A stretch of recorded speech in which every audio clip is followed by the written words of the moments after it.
Greetings everyone, this is me again, Zahra, ex-Muslim, ex-Shia. Come to help the Muslims see for themselves the Quran ayats, what a mess it is. Please cooperate here with me. Just want to see I've put it on, but it hasn't come on. Okay, now it started.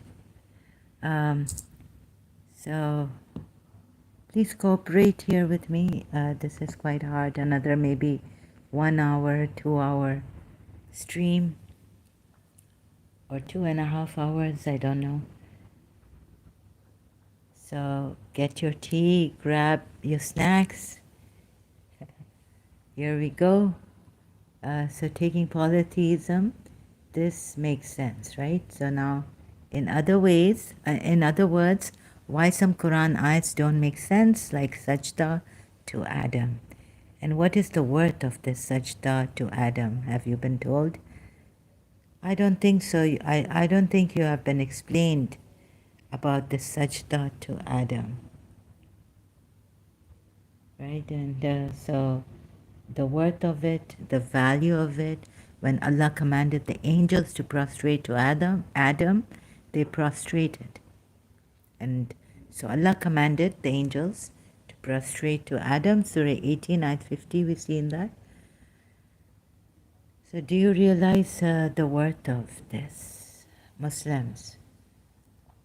And then we are told on earth, you are told not to prostrate to anyone except Allah. However, excuse me, sorry, that was a loud one. Surah 12, Ayat 4 says, call to mind when Joseph said to his father, my father, I saw 11 stars in my dream, meaning they put in dream, right? Brackets.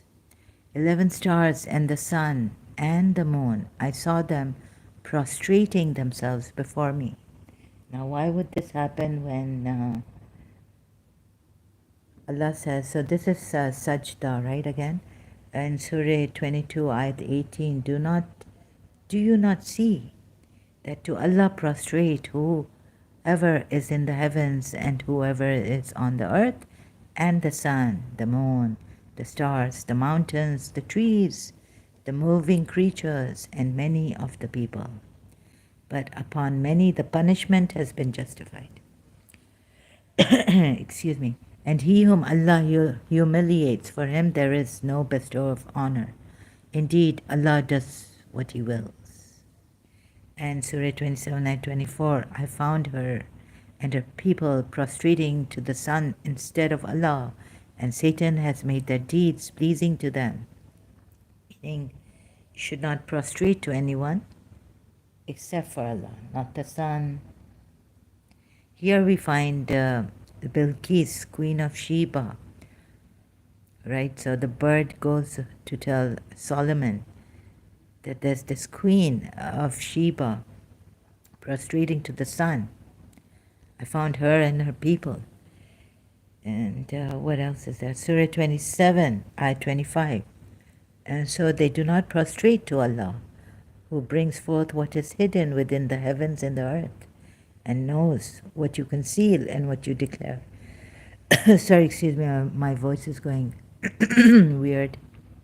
I have to clear up my congestion. So this is Surah 27, Ayat 25. And so they do not prostrate to Allah, who brings forth what is hidden. So these ayats show us that, some of the ayats, that you're supposed to prostrate to Allah. And even the Queen of Sheba, who didn't prostrate to Allah, but she and her people prostrated. Where's the Queen of Sheba? Here. Surah 27, Ayat 24 mentioned. And then we see that the sun, moon, stars are prostrating back up here to Yusuf, Hazrat Yusuf, in his dream. Right. In his vision, in his dream, right? Oh, so this, because I think this word R-A, Comes from Ra. Oh. Okay. I don't know. I have to check word by word now. I've forgotten. So, Allah Yusuf.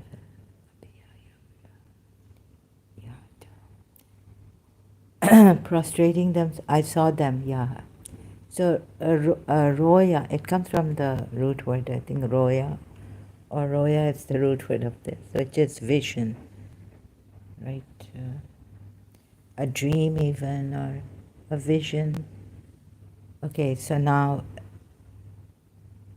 and then you see in Surah 12, same Surah, Ayat 100, that Yusuf's father is prostrating, Hazrat Yaqub prostrating to Yusuf. And I don't think you have been given the worth of this sajda that God. Only see, Iblis didn't prostrate, here we are told. Right? He was of the jinn, except for Iblis. So this is what you are doing on earth when Allah told the angels up there on the high place to prostrate to Adam. And this is now what you are being told here. So like I showed you that the wahi can come through a devil to the men and through the men and through the jinn, and wahi can come through Jibrail to the men and even animals, inspirations. So how do we make a difference? And since the Iblis, Shaitan helps men change the face of the creation of Allah, even.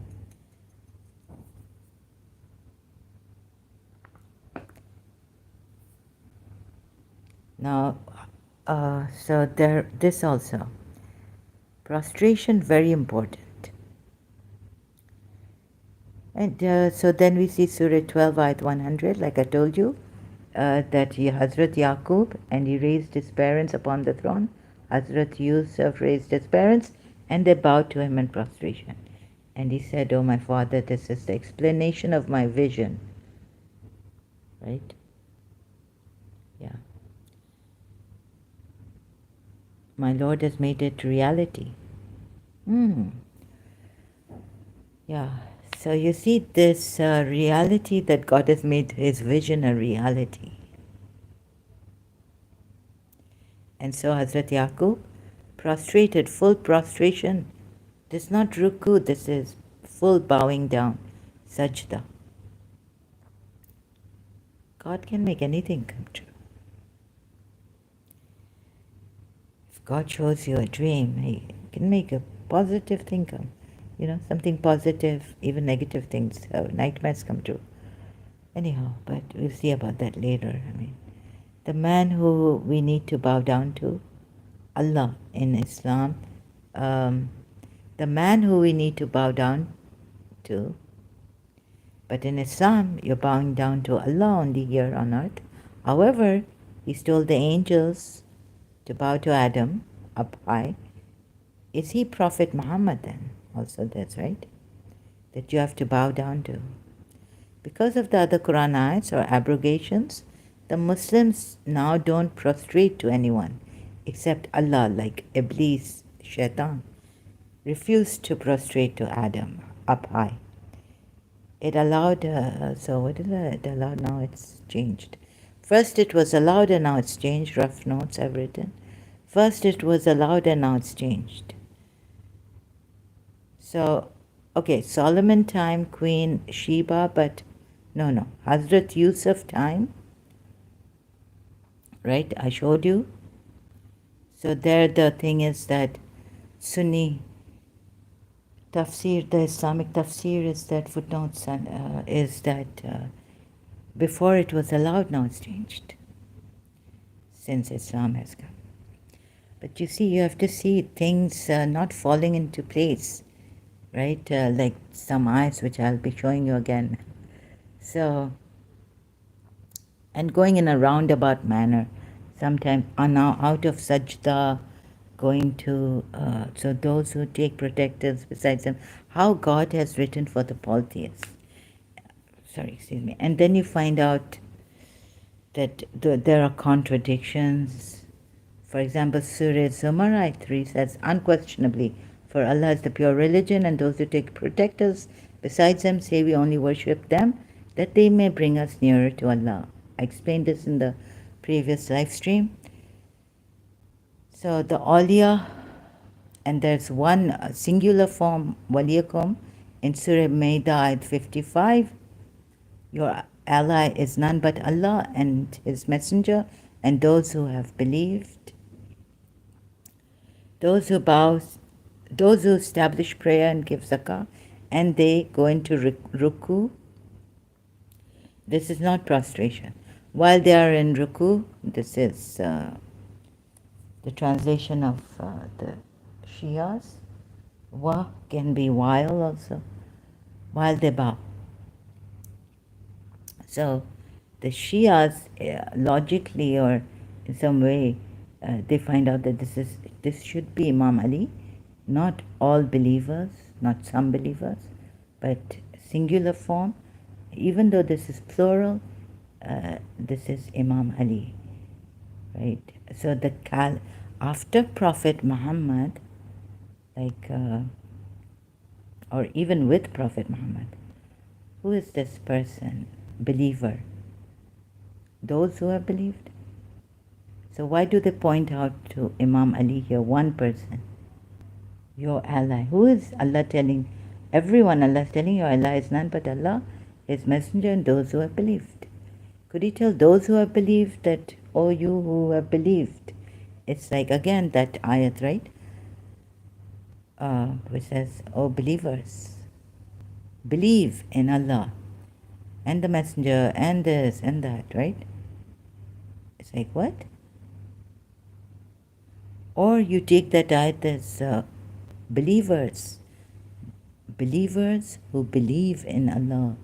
But it's not like that. It's believers believe in Allah and the Messenger, and weird kind of ayat, right? So then it'll be like that, taking Surah Maida at 55.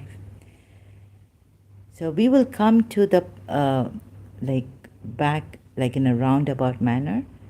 How shall I explain to you contradictions between these two ayats? Then the awliya, they take besides Allah, they worship them, but maybe like I told you, like they don't see the difference. You see, whether it's Allah or the Messenger or the awliya who bring you near to Allah,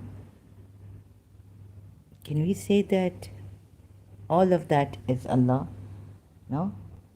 Well, this Quran makes a distinction, and I can understand that, but not a very good way. Like, there are still like contradictions and all. Let's try to make a distinction between Allah, but here it doesn't make a distinction. In Surah 39 Surah 5 ayat 55. Your ally is none. But then you make, you see, then it does make a distinction, but on the word waliyukum, it doesn't make a distinction between Allah, His Messenger, and those who have believed. Then He makes a distinction. Oh, I'll show you the weird. Then I'll show you. So what could we have missed here? The Muslims, believers, Shias also, even though they take Imam Ali on proper level in Surah 5 ayat 55 mentioned. Contradictions anyways, but what is this showing? Surah 7 ayat 3 states, follow, O mankind, what has been revealed to you from your Lord, and do not follow other than Him any allies. Little do you remember. Little do you remember.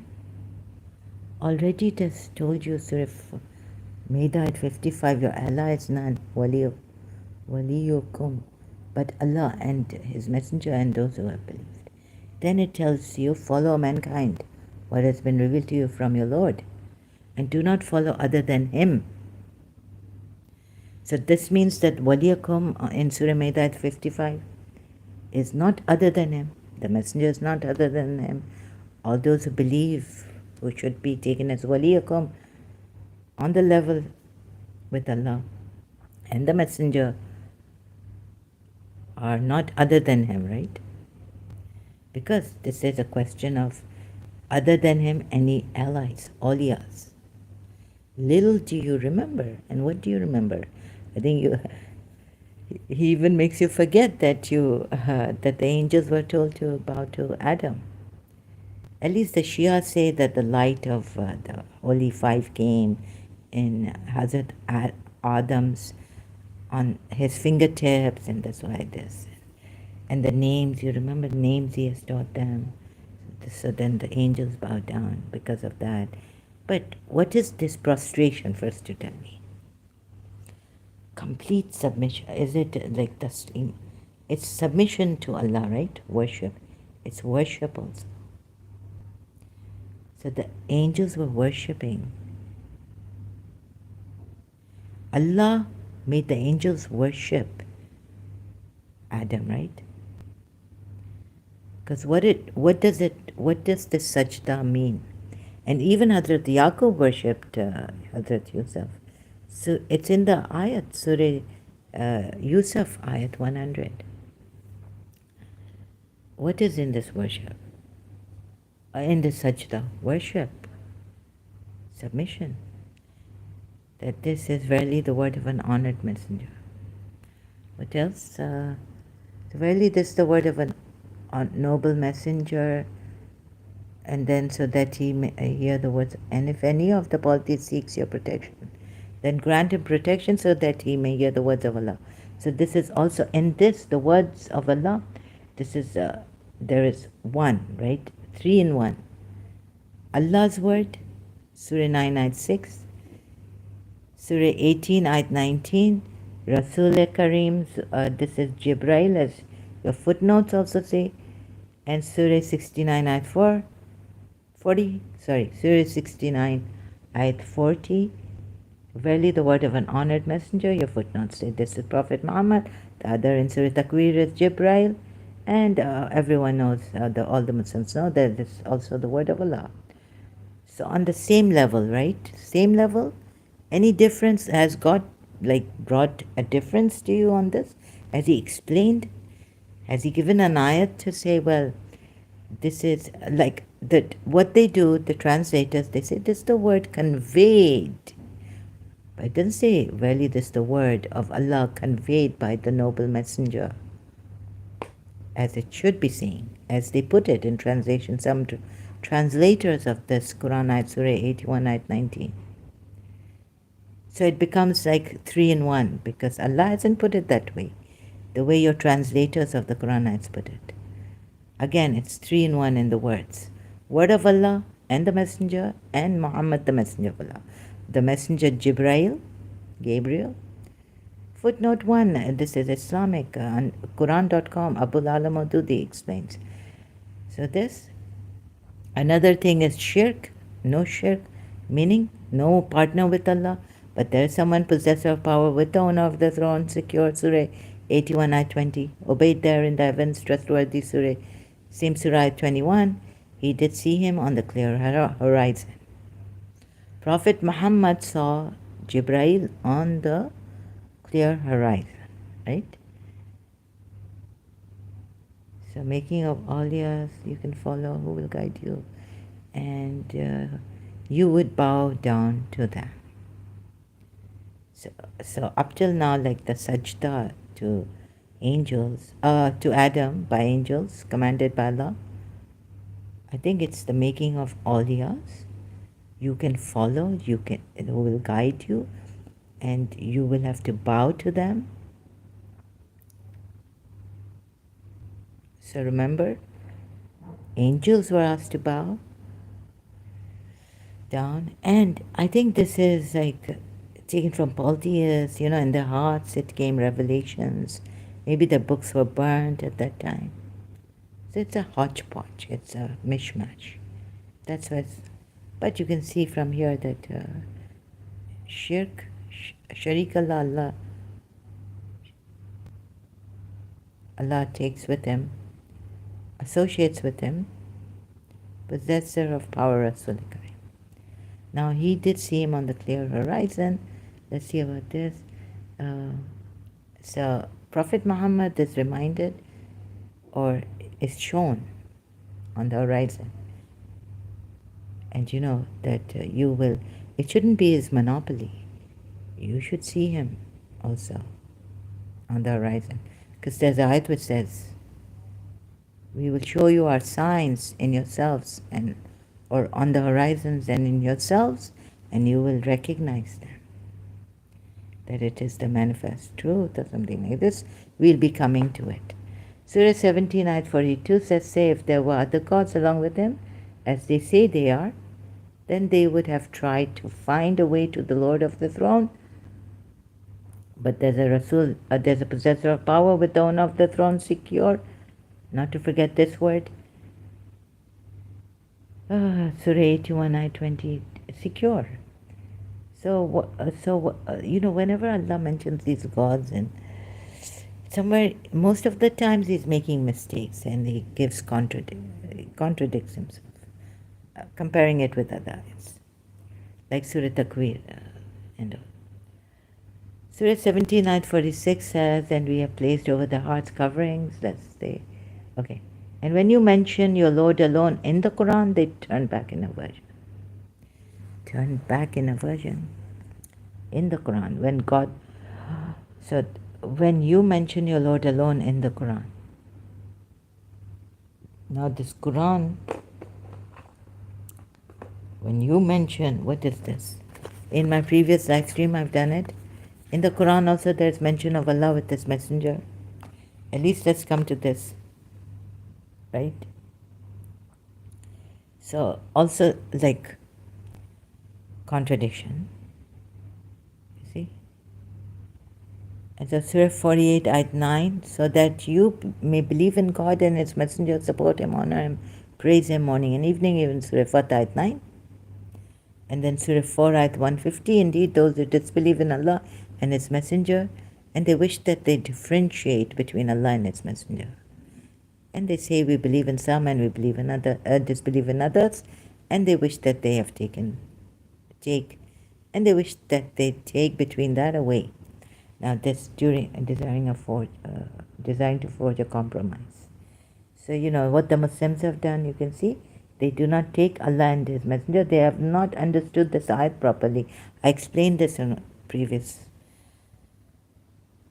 Allah is mentioned with the messenger. Allah and the messenger. Obey Allah and the messenger of Allah. How many times in the Quran? Also that too. Not to forget.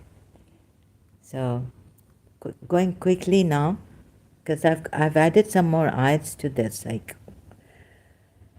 this whole thing. Surah 10, ayat 35. Say, are there of your partners any who guides to the truth? Say, Allah guides to the truth. So is he who guides to the truth more worthy to be followed, or he who guides not unless he is guided? Then what is wrong with you? How do you judge? So it's against this ayat, Surah 6, ayat 90, Abraham and all prophets, those are the ones whom Allah has guided directly. So from their guidance, take an example. Either take this translation makes a slight difference, or pictorial. Those are they whom Allah guided. So follow the guidance. Say, O Muhammad, okay, I ask of you no fee. So this reminder for the creatures. So now they are guiding you. You have to follow their guidance. Allah has guided them directly, but this ayat shows that Allah has not guided you directly, but guided them directly. So what about the polytheists? All yours. He has chosen them, and you are supposed to follow their guidance. Speak till Surah 6, ayat 90. And another one, Surah 9, ayat 33.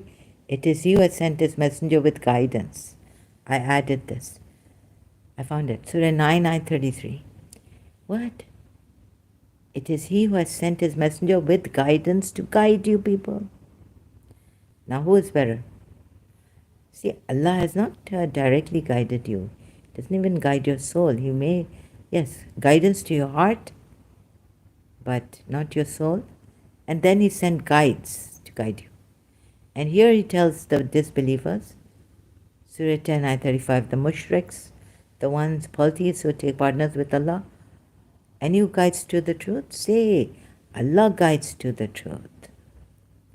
So is he who guides to the truth more worthy to be followed, or he who guides not unless he is guided? Meaning,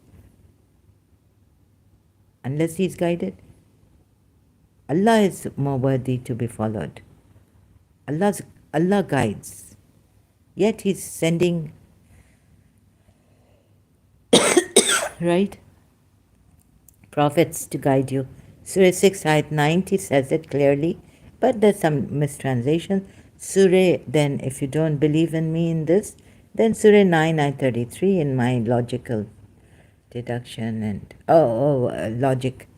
Surah 9, Ayat 33, although you cannot guide everyone you love, but it's he who has sent his messenger. It is Allah who has sent his messenger with guidance. Right? And the religion of truth, to manifest it, overall religion, although they who,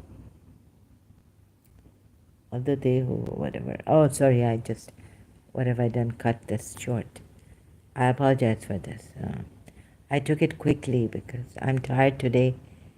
And so, although they who are the disbelievers or polytheists detest it, or something like this, I think. Okay, so how can idols create bonds of love? Right, so this was the previous live stream. I've done this.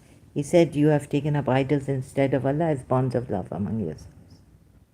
Okay, taking polytheism, this makes sense. So how do these ayats or the other ayats don't make sense when you take how he's put it for the polytheists, or those ayats which say they love Allah, and even this, like they have bonds of love. So when you compare the ayats with the believing ones, or what Allah has told you, how Allah has told you to love Him, and they love Him, and all this, ayats don't make sense. Seems like He has stolen it from the polytheists even in this. That is, you have built up your collective life on the foundation of idol worship. But then, yes, here you can bond together as a nation, calling on Allah alone. But we see in the Quran ayah, Allah is not sufficient even for Prophet Muhammad, right? Calling on Allah alone for help. For help, who is more here? Surah 66, Ayat 4. If you two wives repent to Allah, it is best for you, for your hearts have deviated, and if you cooperate against them, then indeed Allah is your protector,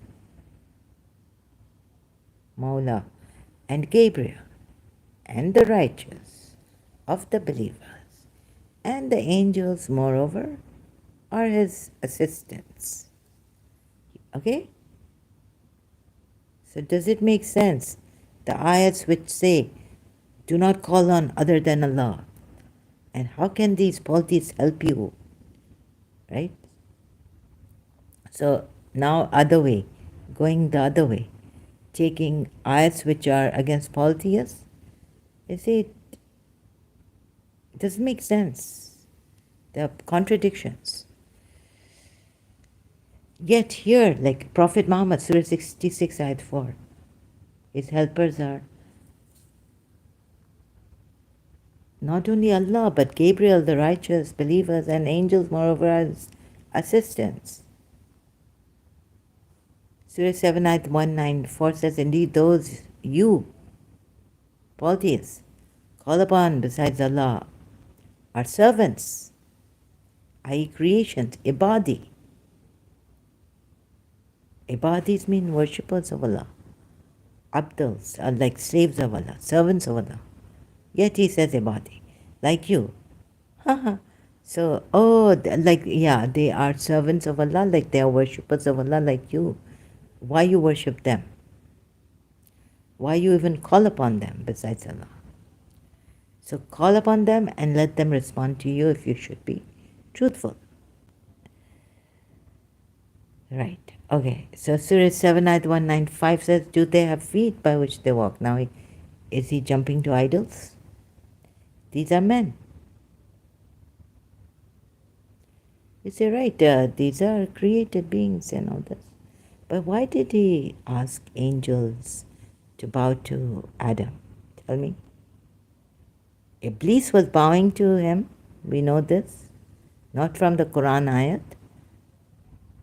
Worshipping him and all that. But Iblis was a high order, some jinn was working for Allah like an angel, but made of smoke, and he was from the jinn species, not the angel. Another thing you should ask yourself, like he told all the angels to bow, not jinns, we are told. God knows the malaika. And so Iblis says, no, I'm not going to bow. And he's of the jinn,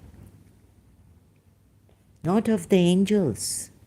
Jinns are not angels, this also. But no, we're on the topic of bowing down. How important is that? And here, look at the mess he's made by stealing from polytheists. That's my inference. So then, you see now, or do they have eyes to hear and call your partners, and then Muhammad, Prophet Muhammad, say, oh Muhammad, call your partners and then conspire against me and give me no respite. When the wives conspired against him to test him, what happened? Oh, Allah. And it says here, moreover in Surah, Allah and Angel Gabriel, Mawla, his Mawla and the believers. Moreover, angels will be his assistant, I think the lower ones. Surah 7 Ayat 195 says, do their feet, and so this I read out. Surah 7 Ayat 196 says, my protector is Allah. Wali, or what is this? Wakil, what? And he has revealed the scripture, and it is he who protects the righteous. And you find it in many ways, where many ayats, other ayats also, that not only Allah is his protector, but that's Surah 66 ayat 4 is a very clear ayat, tells you. But the other ones you can mistranslate and say Allah is his protector, and those who follow him are his protectors, meaning Prophet Muhammad's. Your protectors, Allah, and the believers who follow you, follow Allah, and things like that. But you can mistranslate that. Those ayats. Surah 43 ayat 86. And those whom they invoke besides Allah have no power of intercession, only he who bears witness to the truth, and they know him. First of all, you don't even know. You say this is Prophet Muhammad. And then you say he's dead. And then you say don't call on him, he's dead. Don't call on the dead. And Allah tells you the martyrs are alive, don't even think. Don't even dream. Don't even imagine that the martyrs are dead.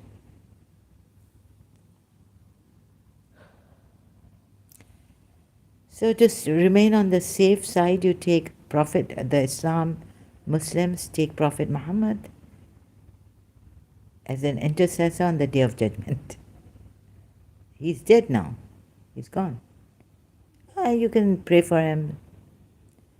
I don't know. Some Muslims do take him as an intercessor, but in a very restricted manner, even on earth, how they say it, the Muslims. Those whom they call upon instead of Allah have no power of intercession, except such that testify to the truth based on knowledge. This is Maududi's mistranslation of this Quran ayat, Surah 43 ayat 86. Maududi has been great in other Quran ayats and footnotes, but here he goes strange. Then only one who bears witness, I try to logically tell you. You see, the one who bears witness, because it's telling the polytheists, the one who you have been calling on, invoking upon, do they even have the power of intercession? They have no power of intercession, but the one who Allah has given power of intercession, or has the power of intercession, can be called upon then. If you take this ayat, Shia believe called upon to intercede for them and pray to Allah. and they know him. This, do you know him? Do you know those? Like the Paltis may have known, they're Aulias, they called upon. I mean, they were so sure, like when Hazrat Yaqub prostrates to Hazrat Yusuf. What does this mean? Not this is worship. Not only that, that people are sure now we have to after Hazrat Yaqub, or even during the time of now we follow Hazrat Yusuf, his son, and this son of his, not the other sons, Benjamin, or from the Bible their names are given. Jacob's son, who becomes Israel, right? So this also. And there are signs here like how they would know that they are, the Paltis would know these are the true Awliyas. We need to call upon. Paltis knew they're Awliyas, so they worshipped and called upon. Muslims know Prophet Muhammad to be the intercessor, only not Imam Ali. Why do the Shias take Imam Ali in this ayat and not Prophet Muhammad? Or maybe along with Prophet Muhammad, Imam Ali. Oh, and they know him. They know him. Oh, goodness. So this also, right? Okay, you're sure about Prophet Muhammad, but after Prophet Muhammad, someone on earth. So you have no excuse then that, oh, they're dead, or, these kind of things happening. And on the day of resurrection, Judgment Day, Prophet Muhammad will intercede for us. He'll forget. There also he'll forgive. He'll intercede to God to forgive your sins. He'll be the wasila and this and that. So nothing, like it's so sure for the polytheists that on earth also there's someone. They had this at that time too, and before that, before the advent of Islam, before Prophet Muhammad came, and many, many years before also. Surah 18, ayat 50, and mention when we said to the angels, prostrate to Adam, and they prostrated. Oh, has it gone up? Yeah. Okay, so we go back down. Where was I now?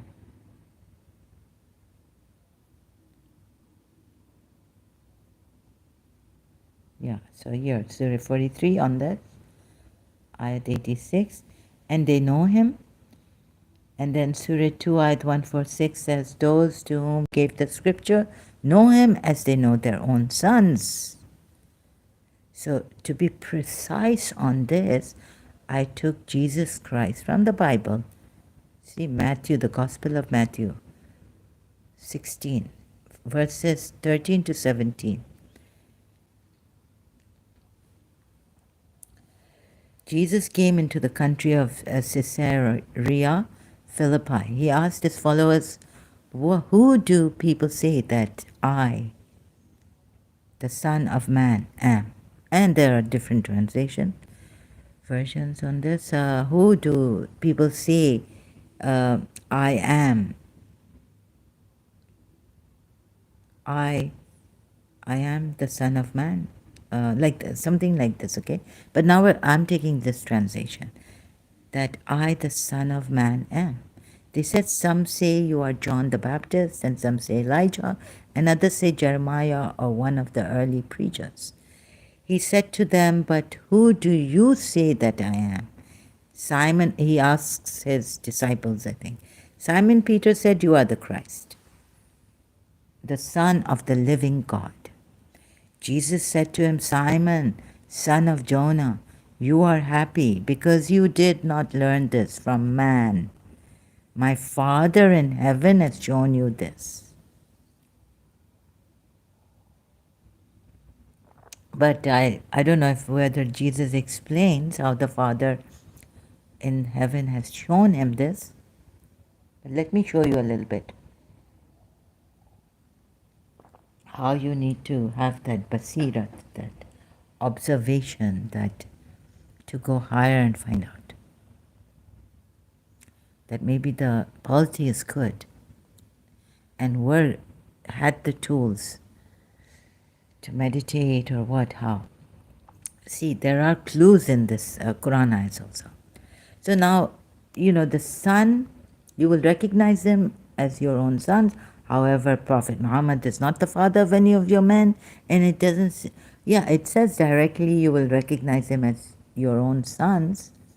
Maybe you take that allegorically, but very direct Jesus Christ has given. And so the ayat is that, if you don't know, if you're doubtful about this Quran ayats, then ask those who have been reading the scripture before you. So go to this previous. Well, it's not very direct, like the Prophet is closer to the believers than themselves, and yet he adopted son. He says, no, your blood is not one who is not your blood is not your son, like that. He doesn't get inheritance, take away his name. Prophet Muhammad had already given Zaid his name, Zaid bin Muhammad, then he took it away. Allah has abrogated it, changed it. And now you erred, but all this, finish. Khatam shud. God has forgiven you. I mean, that was before, yesterday. So no one can adopt you and call you a son, like in that way, right? So he can't be the father of anyone. But you will recognize him as your own sons. And his sons are Hassan and Hussein. He, the mobile lovers. Shias know about this, right? Fatima and Ali's sons are his sons. In that surah, Surah Maida, Surah Al Imran, where is it? Let us bring ourselves and our women, our sons. Prophet Muhammad only brought Ali, Fatima, Hassan, Hussein. Okay, what else is there? So you see how, and wherever you believers turn your face toward it, indeed those who have been given the scripture, Jews and Christians, know well that it is the truth from the Lord. Well, they're facing east. They were facing east. So Jews and Christians, I found out from Wikipedia, all this. Both of them. They all face towards the east. And now they have to face to this Masjid al-Haram. Why? I think the ayats of Polytheist got mixed up. He's just mixed them up and put them in the Quran. Someone got inspired and he either stole it or he was inspired by Shaitan, and he Shaitan just mixed up all Jewish scriptures, Christian scriptures. I'm not saying they're also true. All this from, Shaitan. Now Surah Najm says, by the star when it goes down. Allah is taking an oath, swearing on the star. Allah himself, what a big thing. And what is the star? Now, there are people who worship sun, and there are people who worship stars, right? So Allah swearing on a star coming down. Now we see that the Magi's, the three, who were they, Magi's? When Jesus was born, the star guided them to Jesus. So now Allah is swearing by the star. God knows what this is, really. And your companion is neither astray nor being misled. But here, nor does he say out of his own desire. It is no less than inspiration sent down to him. He was taught by one mighty in power. The Shia say this is Allah. Here, now, this ayat, it refers to Allah. Sunnis go saying it's Jibrail, thinking they're going in logic, order, this order because then it says he's endowed with wisdom. It carries on. And how could he see him? For he appeared. How could he see his Lord appear while he was in the highest part of the horizon? Then he approached and came closer. So Shia said, oh, he had Miraj. Prophet Muhammad went very close to God, was at a distance of but 2 bow lengths or even nearer. God can't put exactly how near he was to Allah. Shias. But at least see this, right? And this is still the Jibrail, they would say. Because the other ayats then don't make sense. Because how could he appear endowed with wisdom, for he appeared, meaning in a stately form, they say. So did Allah convey the inspiration? Now it's saying Allah conveyed the inspiration to a servant. So here maybe the Shias you see, it's jumping from Jibrail to Allah to, oh God, now he's seen him, the Prophet's mind, heart, dispute with him. You see, he says your companion has not. Previous ayat. This means the Sahabas there were saying, does he err? I think he errs. And so in order to, tell them he doesn't err, Prophet Muhammad doesn't err, his heart in no way falsified what he saw, that which he saw. Will you then dispute with him concerning what he saw? For indeed he saw him at a second descent, near the low tree beyond which none may pass. Near it is the garden of abode. Behold, the low tree was shrouded.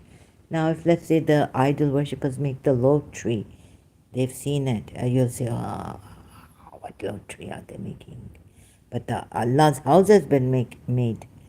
It's below.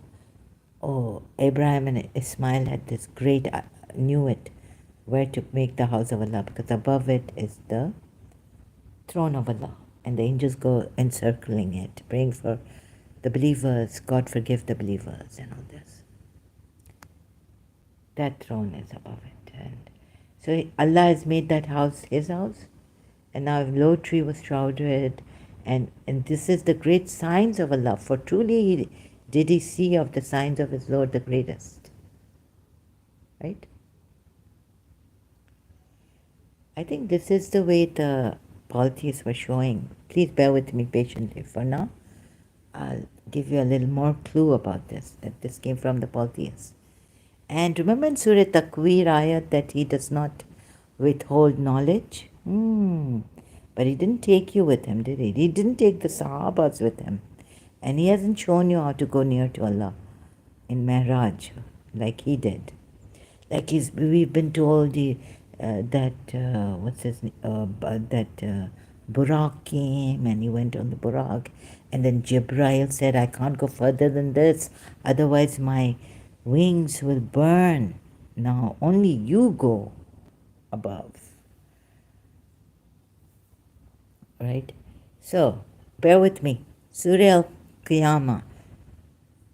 It seems he withheld knowledge for you Muslims to go there. Some faces that day will be Nadira, shining radiant, looking at the Lord. Sunni say that you will be looking at your Lord, like really looking at your Lord. On the day, this day, the end. Surah 4, Ayat 58, Allah doth command you to render back your trust.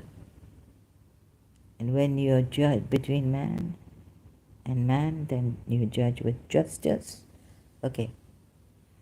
Yeah, Allah doth command you to render back your trust to those to whom they are due. It's not only like inheritance and all this. It could be the ones Allah has sent down. Surah 4, Ayat 59, then the next one. Because the next one says, oh, you have believed. Obey Allah and obey the Messenger. And those in authority among you. Among you, right? Now what is this authority among you? Because they're called ulul amr. And if you disagree, this is not important for us. If you should believe in Allah and the last day, best will, best in result. Surah 4, Ayat 59. So I think you should render back your trust to those whom they are due, because Allah has made them. And when you judge, so they will judge you, telling them, Ulil Amr, to judge you, judge whoever is under their authority. And the command is all for Allah. And what is that? And He made the sun and the moon and the stars subservient by His Amr. Oh, right. By His command, He has made the sun, the moon, the stars subservient. His verily is al-khalq, creation, and amr. His is the command or affairs. Surah 7, Ayat 54. Yet He gives it to the ulil amr. We are told in Surah 4, Ayat 59. Now, who are these people? Who are these people that these ones among you, the ulil amr, you have not given them that kind of worth, value that the polities may have given them. You don't even recognize them unless, it's like, okay, the mufti is, no, these are, please, these are not every religious scholar who has the highest you can take, and then from them take fatwas and all this, and they will even decide your cases in life, who to punish, who to not punish, who to forgive. These are ulil amr. When Allah says in Surah 7, Ayat 54, and He made the sun, the moon, and the stars subservient. So you will need to be subservient to this ulil amr by His amr. And you dare not, like the Sunnis say, right? If you dare to go against your religious leader, even your country's leader, you dare not protest or anything, huh? It's a sin. And punishable. You even criticize them, you will be punished. Ulil Amr, among you. Oh, but you see, you Sunnis have not understood this. Shias, we know are imams. We can't, of course, no. They don't have to be leaders, rulers now in countries. Like His Highness Aga Khan. They dare not go against the farman of His Highness Aga Khan, Hazir Imam, the Ismailis. But he doesn't punish, he will just say, okay, then you leave, you can leave. That's it. You're a Muslim, you want to be, you choose what you want to be. But you see, you haven't understood. So you understand Surah Zumar Ayat 3, why they worship, and there's no difference between Allah and these now? Ulil Amr, because what Allah calls them, an authority, like not sultan. You see, when He says the prophets have sultan or the messengers of Allah, He doesn't say, so they are the commanding ones, and yet I wish polities. So the command, what is this that I can't say? Please give words. Surely your Lord is none other than Allah created the heavens in 6 days, then ascended His throne, who causes the night to cover the day, and then the day swiftly pursues the night, who created the sun and the moon and the stars, making them all subservient to His command. Lo, His is the creation. Now He says, and His is the command, the Amr. Blessed is Allah, the Lord of the universe. Right? Footnote 3 on this, the command. What is His is the command. Abul Ala Maududi in Quran.com under this ayat. The heavenly bodies, the sun, the moon and stars are all absolutely powerless. They are totally subservient to God's overpowering will, and have been yoked to function according to His command. So I guess when this is what I want to tell you, that wish we were animals inspired by Allah, and also what Allah had commanded us we do, we won't go to hell. Like the sun, the moon, the stars. And so what are these ulul amr?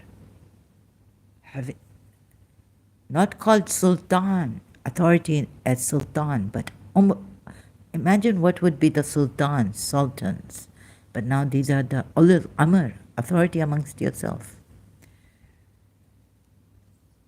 So when they give authority, and when an imam gives farman, like Ismaili imam, I hope that all you Ismailis are yoked in such a way that you would not say no to him. You can't even say no to him. Yoked to function according to his Hazir Imam's command. And this all God's command, right? Oh, is there a you think there's a difference because God keeps the way He puts it to you? But here He's saying, what is this? His Amr, His command. That no one, His command, even the sun and the moon and stars are powerless, absolutely. So this is an elaboration of the idea propounded in the note immediately above, explaining the meaning of God's ascension to the throne. To reiterate, God is not merely the sole creator, but also the only one who commands and governs. Amri gives the command, let's say. Or who commands? Here it says who commands. Or all commandment is His. Everyone is subservient to His command. And these ones given the command are subservient to Him. Oh, God. So how do I explain this? I'm kind of tired, sorry. The heavenly, and so let's take Abul Alam Aduddin. But also the only one who commands and governs has not detached Himself from His creation. Now here, I think the Shias, he's above his creation, leaving it to the care of others who might rule over it as they please. You see what the ex-Ismailis have been telling me against His Highness Aga Khan? I disagree with vehemently. But there could be Muslim authorities, hypocrites like that. Oh, and human beings, they can make mistakes. Tawbah. So the more I read this, it hurts me to see how much, oh God, Sunnis, how you have been misguided, what nonsense has been told to you, confused, but you think you know everything. Bi'amri. Please read, I can't read Abul Ala Maududis under Surah 4, Ayat 59, then you'll understand a little bit of what this Ulul Amr also. It's a contradiction.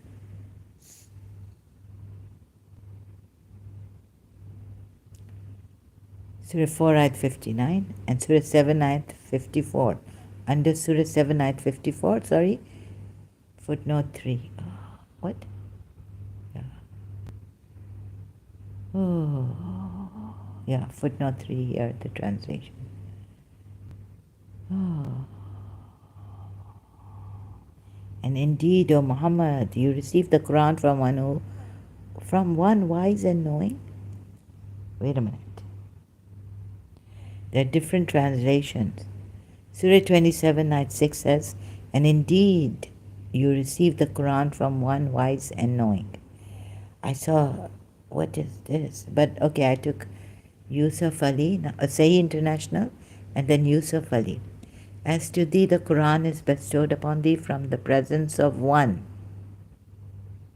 who is wise and all-knowing.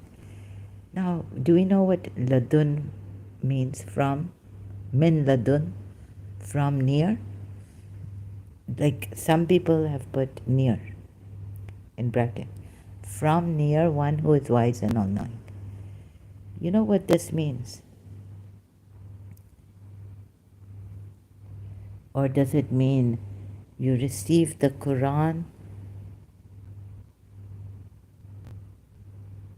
from near wise, from near from the one wise and knowing? Presence of one. So from the presence, Allah is so present. If you take Yusuf Ali,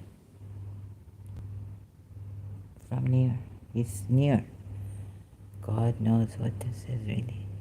But when he came to it, he was called. Now, blessed. Oh, what a... So I've gone to Surah 27 now, Ayat 8. But when he came to it, he was called. Blessed is who? Now it mentions Hazrat Musa. Blessed is whoever is at the fire and whoever is around it. What do the Shia say about this? Who are there? Witnesses. And then there's a Quran ayat that you were not there when Moses received the commandments. You are not witness. Here in the fire, around the fire, blessed is whoever is at the fire. At the fire and whoever is around it. They are Panjatan Pak Muhammad Ali Fatima Hassan Hussain. And exalted is Allah, Lord of the worlds. I'm just guessing, because I heard that these are those. I haven't read the multilingual in the I haven't refreshed my memory or like really read out. Who are they? Shia's belief on this. Okay, so they were there. And now how important, you see, they were everywhere with Allah, like they were witnesses or something like this, right? Something like this, because I'm not too sure, even as a Shia. Surah 27 ayat 10 says, now cast your rod. Messengers have no fear in my presence. O Moses, have no fear. Allah is talking to Moses. Allah is present there also in the fire, or the blessed ones are around it. Maybe, but Allah is there too, right? Present.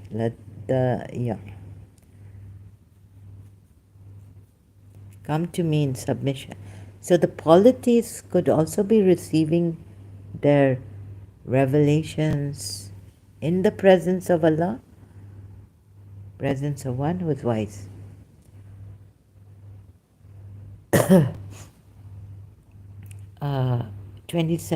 Messengers have no fear in my presence, right? So Hazrat Musa also receiving in Allah's presence. Surah 27 ayat 31 says, be not haughty with me, but come to me in submission. What have I done? Okay, I should have a little bit here problem. Not going with the flow. Sorry, the flow is cut. And we see that now Hazrat Solomon in Surah 27 ayat 31 is saying, be not haughty with me, I've already done this. Come to me in submission, meaning come to me. Solomon is saying to Sheba, Queen Sheba and her people, come to me in submission right now. Then Surah 27 ayat 38, Solomon said, O assembly of jinn, which of you will bring me her throne before they come to me in submission? Come to me in submission. Because if it was come to me in submission to Allah, see ayah below, contradiction. Here now, Surah 27 ayat 44, Queen Sheba says, yes, she said, my Lord, indeed I have wronged myself and I submit with Solomon to Allah. Now the submission is to Allah. Even Solomon is submitting to Allah, Lord of the worlds, right? And Solomon has now made her seem submit to Allah, this now, you see, before him. So, you see, before the Quran came down or with the Quran, you first have to believe in or even submit to Prophet Muhammad, right? This is what I was thinking as a Shia. Not that the Quran has come down, Quran is enough. Before you even say the Quran is enough, who do you have to submit to? These ayats give away, and Prophet Muhammad, and then he will submit to Allah and with you. Like here it is said. First, recognition of Solomon. Second, power given to him by Allah. Third, submission to Solomon. No. Yeah. First, you have to recognition of Solomon. What does he say to Queen Sheba? I have been given better than what you have been given by Allah. I have been given by Allah. What you have been given is not by Allah, but what I have been given is better. Or something, right? Then second, power given to him by Allah. That's so recognition of Solomon, Queen Sheba, submission to Solomon third, and fourth, then submission to Allah. But also Solomon submits to Allah. Okay. So do the polytheists maybe. Surah 28, Ayat 59 says, say, O Muhammad, praise be to Allah and peace upon his servants. But you would say, like, if they are gods to worship. Yeah, they are, but like they are not separate from God. Everything, there is nothing but God. If you go on a higher realm, you find that. So when you come down, we're not separate. We're all, there is nothing but God. What are we? So in a way, we even though their awliyas will submit to Allah. So I can't explain that properly right now. So we jump to Surah 28 at 59. Say, O Muhammad, praise be to Allah and peace upon his servants whom he has chosen. Is Allah better or what they associate with him, right? So now the ayat is, who is better? Praise be to Allah and peace upon his servants whom he has chosen. He has chosen to do what? Like he chose Adam for earth to be a Khalifa, but he made the angels bow to him. Is Allah better or what they associate with him? Okay, why did I jump to this ayat and put it like this? I've forgotten and haven't put any note here below. Maybe going to Surah 28 ayat 62. Is he who responds to the desperate one when he calls upon him and removes evil and makes you inheritors of the earth, successors. Is there a deity with Allah? Little do you remember. How will you remember what? Is there a deity with Allah? Yes, there is. Although here he's saying that praise be to Allah and peace upon his servants whom he has chosen, Allah is better or what they associate with them. Now what has he done? His servants. Hasn't he associated with himself his servants? In Waliyakum, Surah Maida ayat 55, Surah Takwir ayat 20 with the Lord of the throne, with the owner of the throne. How will you remember? Angels were told to, where will you go to remember? If you go up there, at that time, when angels were told to bow to Adam, then why were the angels told to bow to Adam? Isn't it enough that bowing to Allah? And what is bowing then? Worship. Part of worship in Islam. No other should you.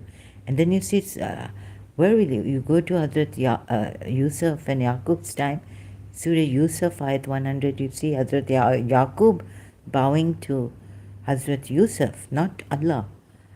And so the inheritors of they are the successors.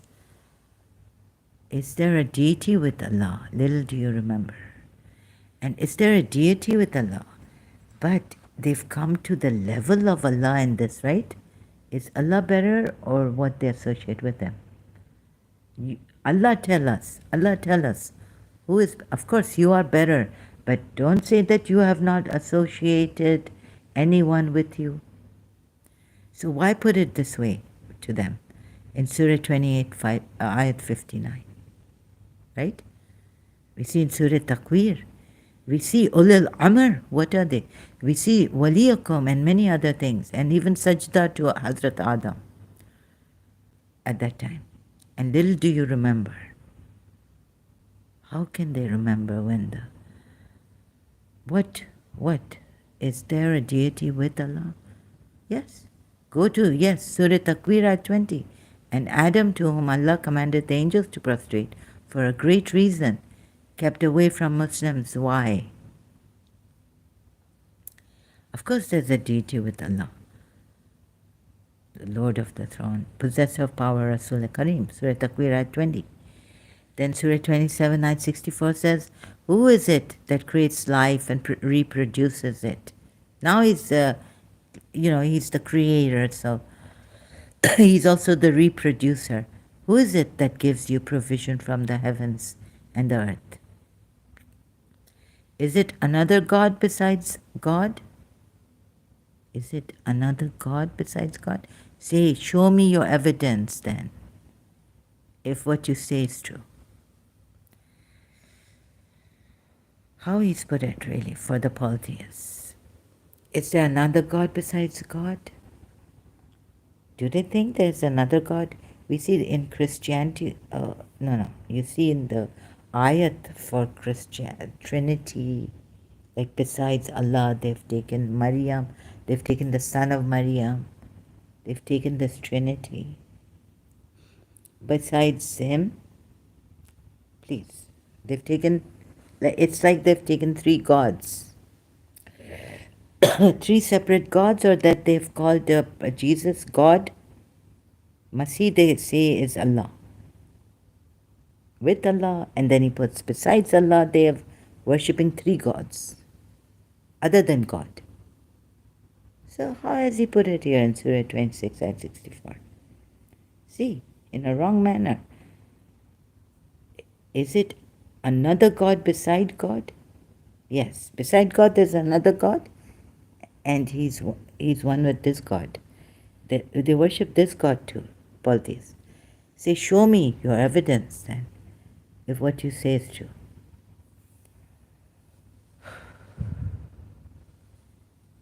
I think they will go insane with this. What is he trying to say?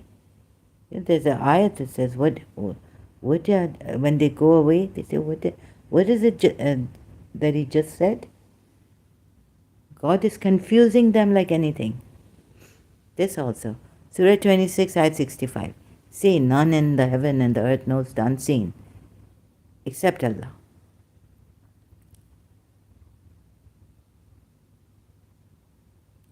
And they see you, the devils see you from where you don't see them. So they are from the invisible unseen. Okay. But none in the heaven and the earth knows the unseen except Allah. They don't even know the unseen. Okay. Except Allah. And they do not perceive when they will be resurrected. Do you believers perceive when you will be resurrected? No. Right? So yes, this is okay. Even you do not know when you will be resurrected. So believe in one Allah. Even we believers are not told. So, okay, I get you.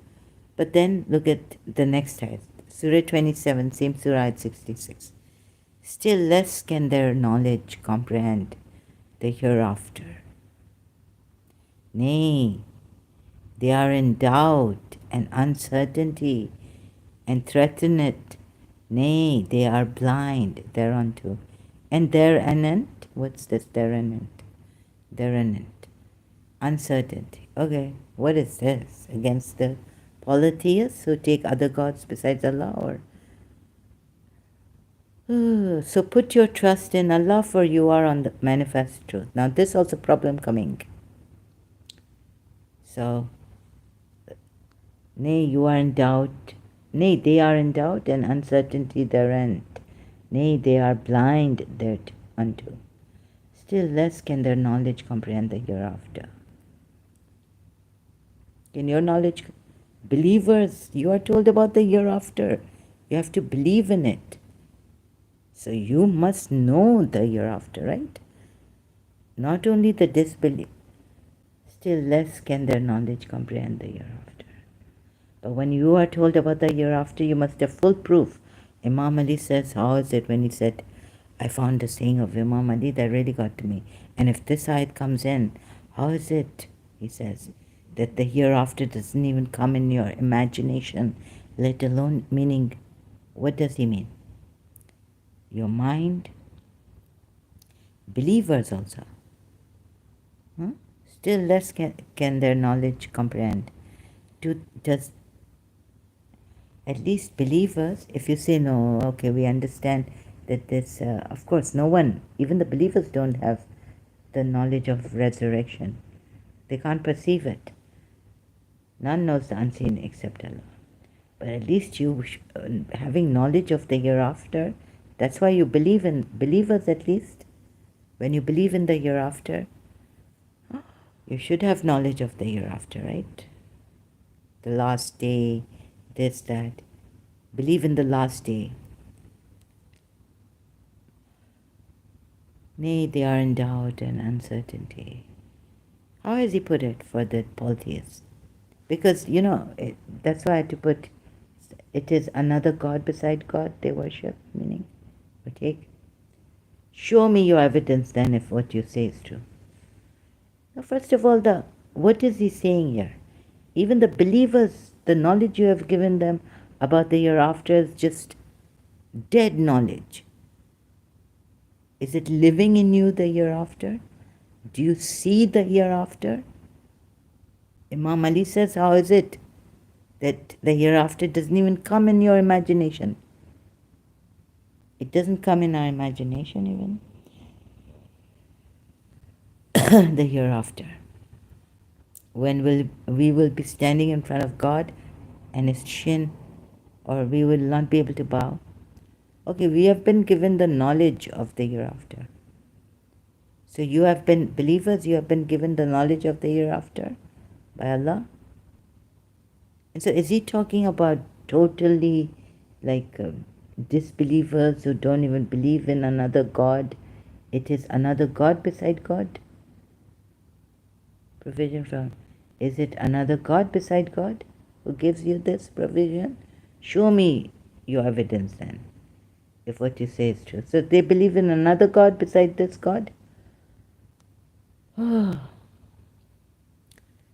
put your trust in Allah, for you are on the manifest truth. Now jump to this. You get it? Surah 27, Ayat 79. So what? Now there are different translations. Sorry, excuse me. Tawakkul, yani, put your trust in Allah. Allah, right? Over Allah. In Allah. Put your trust here, Allah. How has he used this? Allah? Allahi? Allah? Allah? Allah, Allahi. How do you pronounce this word? Arabs. But I'm also an Arab, but brought up in Pakistan, didn't learn Arabic. Innaka ala, and then again Allah he puts Al-Hakim Al-Mubin. So Prophet, put your trust in God. Abdul Halim has gone out of the ayat. You are on the path. Where does the ayat say you are on the path? It just says you are on clear truth. Not manifest truth, and Mubin is clear. Manifest is something else. But you are on the clear truth, right? So put your trust in Allah. Allah. For you are in the manifest. Maybe it's in the manifest truth. This Allah word he uses, kind of, sometimes it's like they will know that it is Allah who is the manifest truth.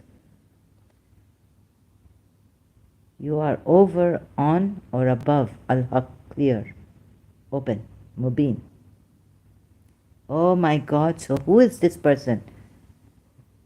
Who is this person? You would say he's Prophet. He's Prophet Muhammad. Or Prophet, Allah is telling Prophet Muhammad in Surah 27, Ayat 79, put your trust in God. You are on the path of a clear truth. No, not on the path. You are on the manifest. You are on the open truth. You are on a clear truth. Mubin. Al-Haqqi al-Mubin. This is so clear. This is like the truth. No, the clear, the open, the clarity. So clear.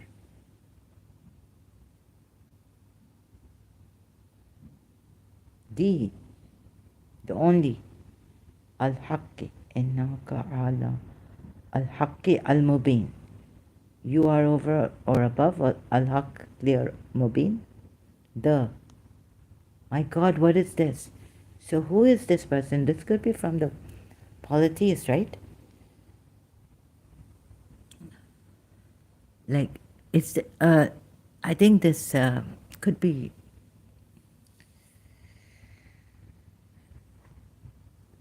like, could it be so put your trust in Allah for you are. Okay, it has this word on or above or, I mean, you'll put, but if this was taken out, right, then wouldn't it be you are the manifest, clear truth? Like Imam al-Mubin. Surah Yasin. So put your trust in Allah for, okay. So you are on the clear truth. Who is this? So you said this is Prophet Muhammad, right? You are, but what is this? He who is, because Surah 24 ayat 25 says, the day Allah will pay them in full their true recompense, and they will know that it is Allah who is the manifest truth. Truth, Mubin. So this is not the path, this is Allah. In Surah 27, ayat 79. That you are on truth clear, Allah. You are on Allah. You are on Allah, the truth clear. Because Surah 24, ayat 25 says, they will know that it is Allah who is the truth clear. Truth manifest, right? Truth Mubin. So then,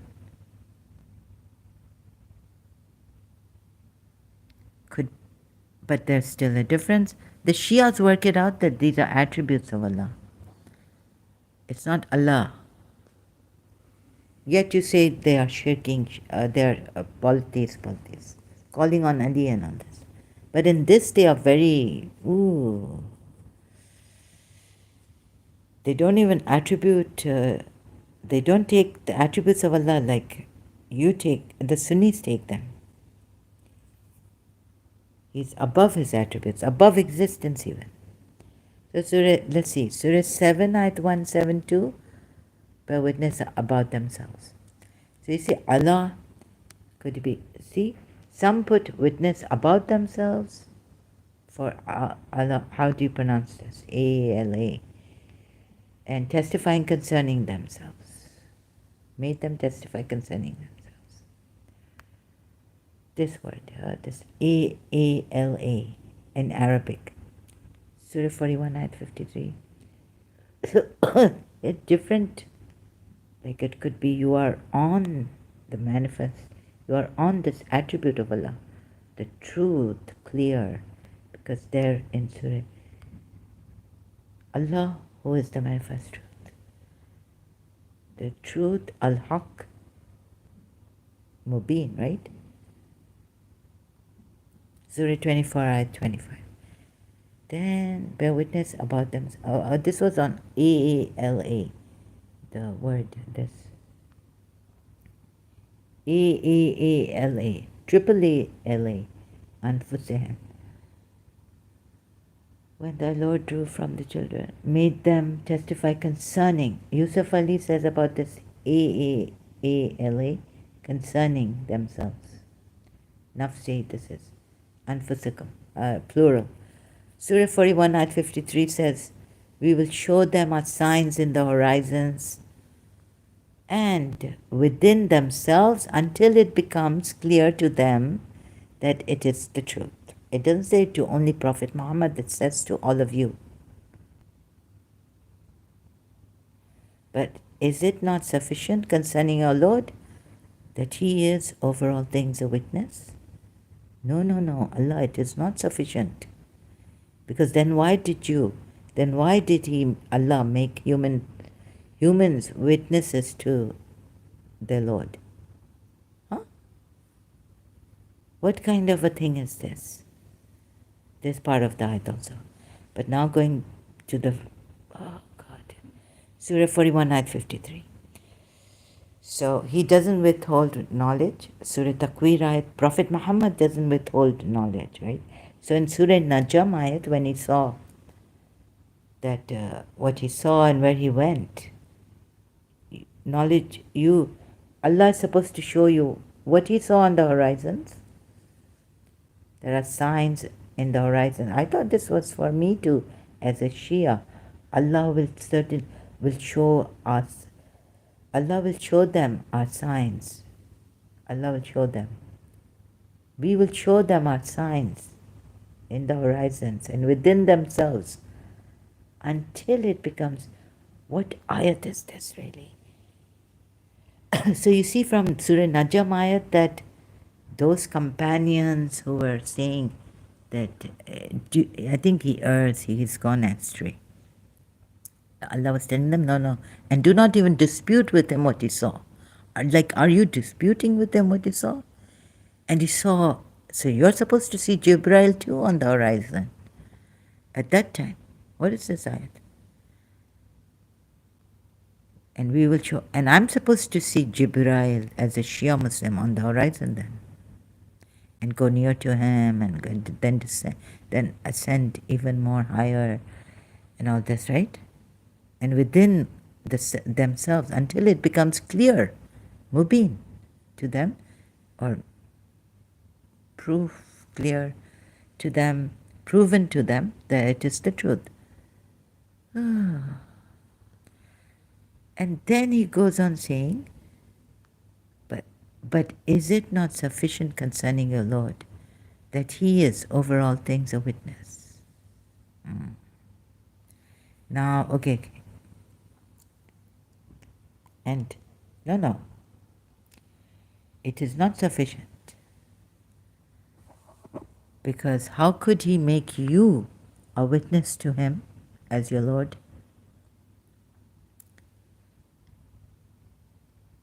Can you then,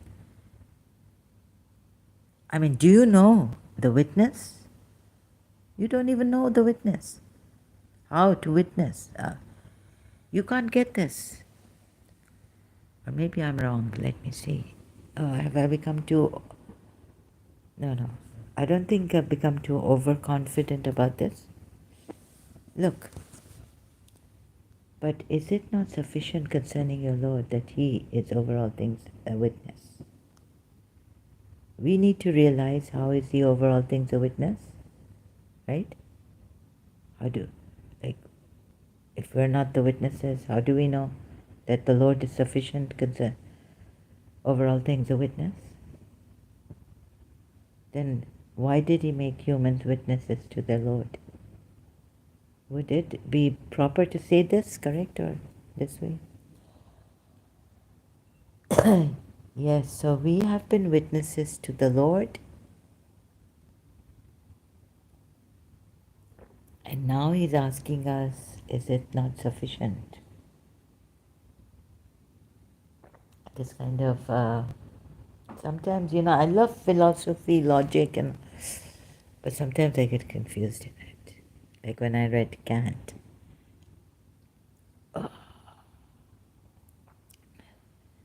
But is it not sufficient concerning your Lord that He is over all things a witness? Okay. And another, and you should have been shown on the horizon what Prophet Muhammad saw, or the Surah Najm ayats to tell us. You see, so there was monopoly by Prophet Muhammad, a Sunni side, not Ismail, not the Khana Hikmat side, right? The banned Ismaili group. Oh, so he's gone. Burak le gaya usse, and Sabri brothers have sung on my birthday. I remember, and they Balaghul Ola be Kamalehi. And you pray, and you, oh yes, Prophet Muhammad went up the Mi'raj. What are you supposed to see on the horizons? So please, Hazir Imam, show us on the horizon, Jibrail, and in ourselves. Yeah. And where is Hazir Imam? Like this birthday of his brother Prince Amin? And he's the same age as his brother? Just a month, some months younger? Video like Prince Amin is, Aga Khan is very active, but we can't see his Highness Aga Khan. And it's also Princess Zahra's birthday. Happy birthday to both of them. Belated. Noorani family. But where's his Highness Aga Khan? Okay, so, and you see, you are supposed to see also on the horizons, he will show you, and within yourselves, where may you go? Where he went, he was taken, Prophet Muhammad, we are told, in Surah Najm ayats. So,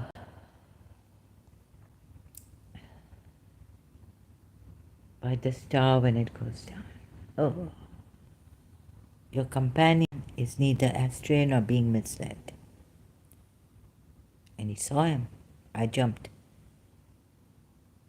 He was taught by one mighty Hindu. Okay, for he appeared while he was in the highest part of the horizon. And you know the story is coming, Burak. Yeah, it's from his hadiths and Islamic sources. Allah is telling you, He will show you. Maybe you don't even need the Burak like Prophet Muhammad needed the Burak. And then Jibrail also came and said, now I'm not going above this because it's for that archangel, revelation angel. No, it's too much. Now my wings will burn.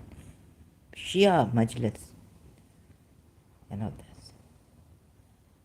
And Allah is telling you, we will show them our signs in the horizons and within themselves until it becomes clear to them that it is the truth. About whom or about what? You think, what is the truth? Allah is the truth and He is on the manifest truth. This man also, so put your trust in Allah, for you are on the truth clear. He's been shown what is on the horizon, still less can their knowledge comprehend. You are not on the path, but the ayat says on the al-haq, al-mubin, clear. Innaka ala over al-haq, you are. Who is this man? So even like what the Sunnis have, the way they've taken Prophet Muhammad, no. So let's not pick on the Sunnis now, but I just had to mention, I'm not picking, I'm just, it's like Sunni Islam, sorry, I sometimes don't know how to say it properly. Then why did He make humans witnesses to their Lord? So, no, He should demonstrate this, right? But is it not sufficient concerning your Lord that He is over all things a witness? until you don't, until he doesn't demonstrate to you how the Lord is a witness to over all things, how would you know? Where's the proof? Only in the Quran ayats he tells you, creator, and also that, okay, he's the creator, you can't create you in this material, but maybe when you go higher and higher, like Dr. Wayne Dyer has written a book that I bought a long time ago, Manifest Your Own Destiny. You are co-creators, meaning with God, you are partners in creation. You say, Nauzubillah, say, nahi bolo Zahra. Pakistani is also, right? Toba karo. Shirk, unforgivable. Partners. You can manifest your destiny. So when you go in higher realms, Toba. Oh God. So this, I'm also saying Toba as an ex-Muslim. Whether I have been turned to Muslims, this Quran ayat I'm giving to you. Meri billi mujh pe meow. They say in Urdu. But is it not sufficient concerning your Lord that he is over all things a witness? No. Like you made us witness yourself. Yeah. Like you made us witness to you being the Lord, being our Lord. Please make us demonstrate this, right? It can't be sufficient until Allah demonstrates this for you. Shouldn't be. And he said also, because he says we will show them our signs in the horizon. How many of you Muslims have seen these signs on the horizon? And what horizon? Wait a minute. Don't just take it like this, like looking at the horizon and read, like I was reading The Alchemist, the horizon. And you have to go, like I wrote for Imam Hussain, you have to go beyond the horizon to know this pieces of love God has gathered, to understand the meaning of Karbala, Imam Hussein's sacrifice, and what azadari means, and this is parts of Allah's love. He has gathered it. You have to go beyond the horizon to understand. So on. But here he says we will show them our signs in the horizons and within themselves until it becomes clear to them that it is the truth. Today, sorry, my scalp is kind of itchy. But it is not, no, it's not sufficient. You have to show us, right? Demonstrate how you are a witness. Maybe I'm stupid, but maybe I always need evidence. I cannot believe without evidence. So, this is me, and this is how I came, leaving my religion, Shia Islam. Taking polytheism, this makes sense. Yeah. And you see the ayats against polytheists, like they don't even make sense. Because there are contradictions then. And things like that, right? So taking this ayat, now I jumped. If you take this ayat with the polytheists, you know what they will do? What would their awliyas have done? The ones they worship. Taking them as lords also, like the Christians take Jesus Christ. That ayat also is with, like you can take Jesus Christ as a Lord of, with Allah, right? That ayat is so mistranslated. Thanks to Rob Christian, he brought forth and told us this is not the way, because he's, he knows Arabic. He's not only an Arab, but knows Arabic properly, correctly. So if this was, you see, you will recognize in every era the Khalifa and this person. Is there any difference between, and should that be a crime? Okay, he's not the creator. It's not like he's doing, but the authority ones are also will be doing hukum on you. Command. They're commanding to be obeyed. So they will put strict rules on you, right? Or something. Okay, they're not king rulers like Pharaoh Pharaoh who thought he was God alone. But the ones who will tell you that there's no difference between his creation and the creator, and you are one, that awliya, the one who takes you near to Allah, Surah Zumar ayat 3. So then and they will, when they are going up, they will take you up, rising up, showing you, demonstrating to you how important they are. Okay, they may also have very hard and fast set of rules and command you. But in the end, it's worth it, isn't it? Because you'll be near to Allah, one with Allah, even. And here you can't even be one with Allah. Like a Shia, no way. I showed you, right? From Wikipedia, Ismaili Islam, same as 12er Islam. Allah is above. Existence too. Yeah, you can't call Allah, because they both take Imam Ali's sermon from that Nahjul Balagha, and they worked it out. The Ismailis worked it out thoroughly, that he's not Allah when he says he's the light. It's allegorical there. Like, light is his, he's not even the light. Light is his creation. Allah is the light. See, the word Allah, this is Allah's word, right? But the word is not Allah. Jesus is not Allah. The Shias have worked it out. You see, Jesus is the word, came forth from the Spirit. Allah came forth from Allah, Quran ayat.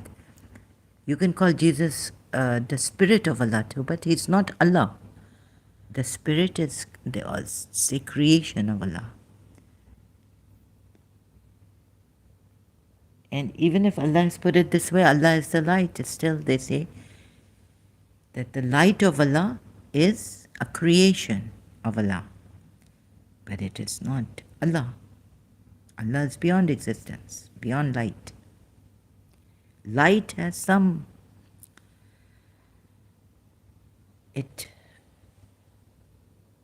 movement or something which is a creation of Allah. It is some energy, some movement, waves. It has photons or whatever, so it's not Allah. You constrict, limit Allah by this. Imam Ali said, explained it very well in Nahjul Balagha. You see? So the Ismailis have thoroughly understood it. And the Imam, of course, he knows.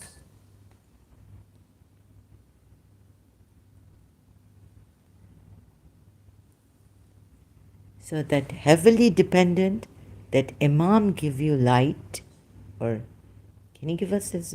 Yes, because what is this? The disbelievers will tell the believers. So the believers will get this light from Imam.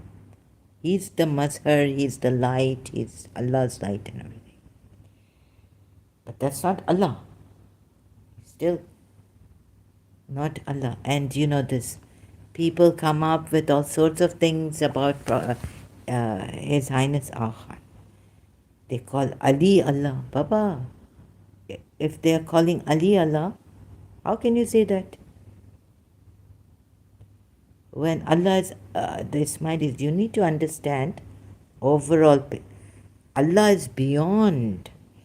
So, Salim Lalani has not understood his Ismailis, Ismaili Shia Imami Tariqat. That they put, okay, foreigners of, non-Ismailis, even 12er Shias, stupid, saying this for the Hazir Imam. How dare you? You don't know? You should have done your research properly. That Allah is above everything, Imam Ali had said. How can Imam Ali be Allah? And they worship Imam Ali. The Ismailis even. And that his Hazir Imam says, I am Allah. God, worship me. Impossible. There's no shirk in this. Impossible that when he says he's the Mazhar of Allah, he's the light of Allah, but he's not Allah.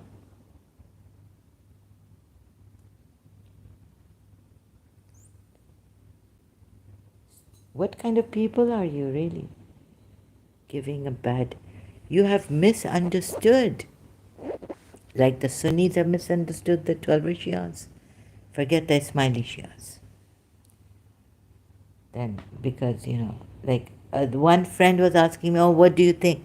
What do you think about 5 times prayers? And I was like, but I didn't say it, right? Of course we pray 5 times a day. We are 12 Shias. She doesn't perhaps know the difference. She mixes up us at the 12 Shias with the Ismaili Shias. Or the Bori Shias. Or God knows what. Who Shias? The Ghuli, what? Who can take Imam Ali as God? Even if we call him Rab, our munajat, Ya Mawla, Mushkil Kusha Ali, or Qaume Nusayri. That's Qaume Nusayri ke Rab. There were these Nusayris who used to say that Imam Ali is God. Kijiye jaldi madad. Jald madad kijiye. In our munajat, it's a intercessory prayer. Wasta शाम में जो कहता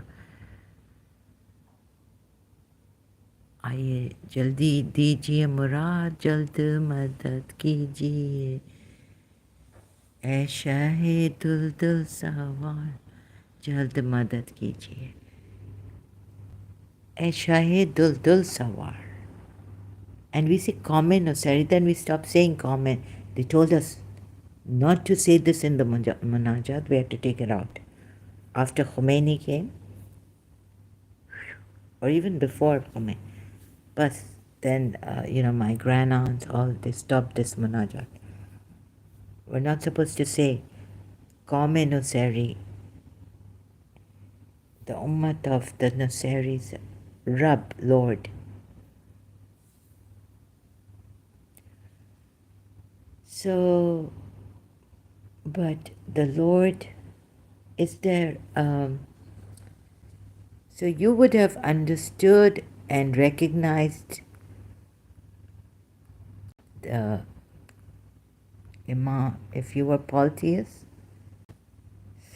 But the polytheist, you see where he's taken from the polytheist. This is very important. This prostration to Adam, the angels did. You haven't given worth to it. Worth of this Sajdah Muslims have not known. You see? And then Hazrat Yusuf, then they said this is abrogated, and then I've shown you all those ayats.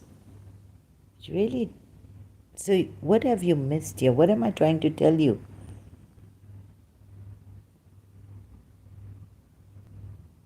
Here, through these ayats jumping here and there, disorderly manner, monopoly here by Prophet Muhammad, See, going to Miraj. None of you going. We can't go. Why can't you go? Because if we go, then I asked a Shia, right? If we go, my aunt said, oh God. Then like Imam Hussain, we have to give our head in down.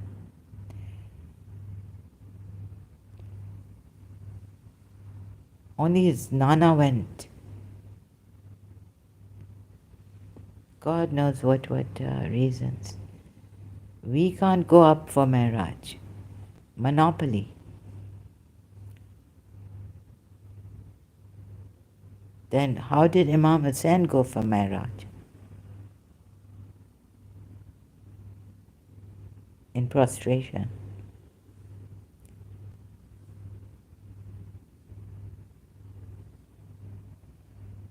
So, on earth, in prostration. So the price we have to pay. So we have missed so much being Muslims, and how, like I'm showing you these ayats. Oh, wait a minute. So you are on the path. No, I have to do more on this. You are on the manifest truth. You are on Allah. So shouldn't it be, what if, like the polities would have like, so put your trust in Allah, for you are the manifest truth.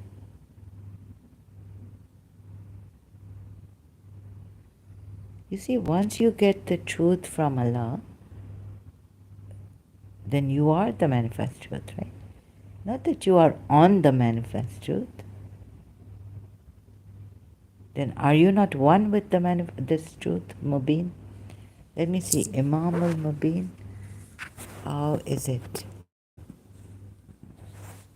How does it? How does the ayat go? Open. Imam. Surah Yasin. Ayat. Oh God. Where's the ayat? Oh no! Don't tell me I have to search for it.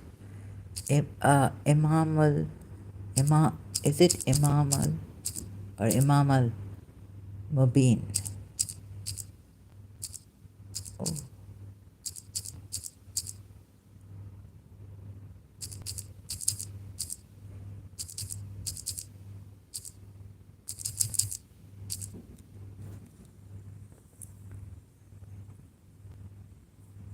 Surah Yasin, ayat 12. See, Ismaili. Thank you, Ismailis. The word Imam, means a model, an example, a teacher, a guide, or path. See, thank you. So, Surah 36, ayat 12. Surah 36, ayat 12. Quran.com.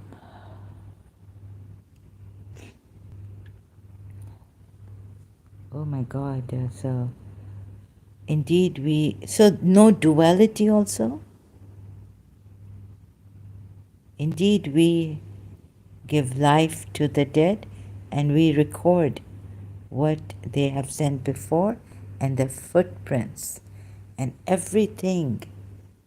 We have enumerated it in, not registered, this is Imam Mubin, clear. In, acha, fee is in. This is the Imam that we are clear. Oh, everything that I have done is in my Imam. With, he's got a register. It's like, it's in him, recorded.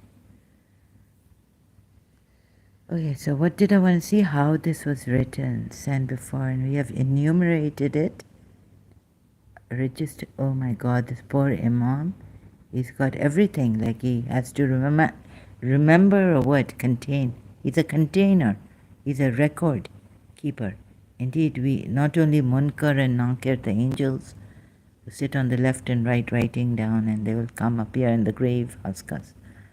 Indeed, we give life to the dead, and we record what they have sent before and their footprints. And everything we have enumerated it in Imam Imamin Mubin.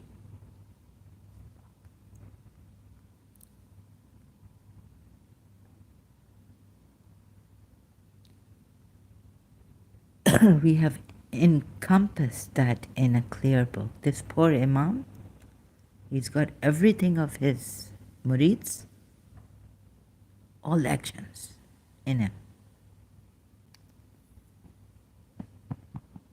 Oh my God, so then what do the Ismailis say about this?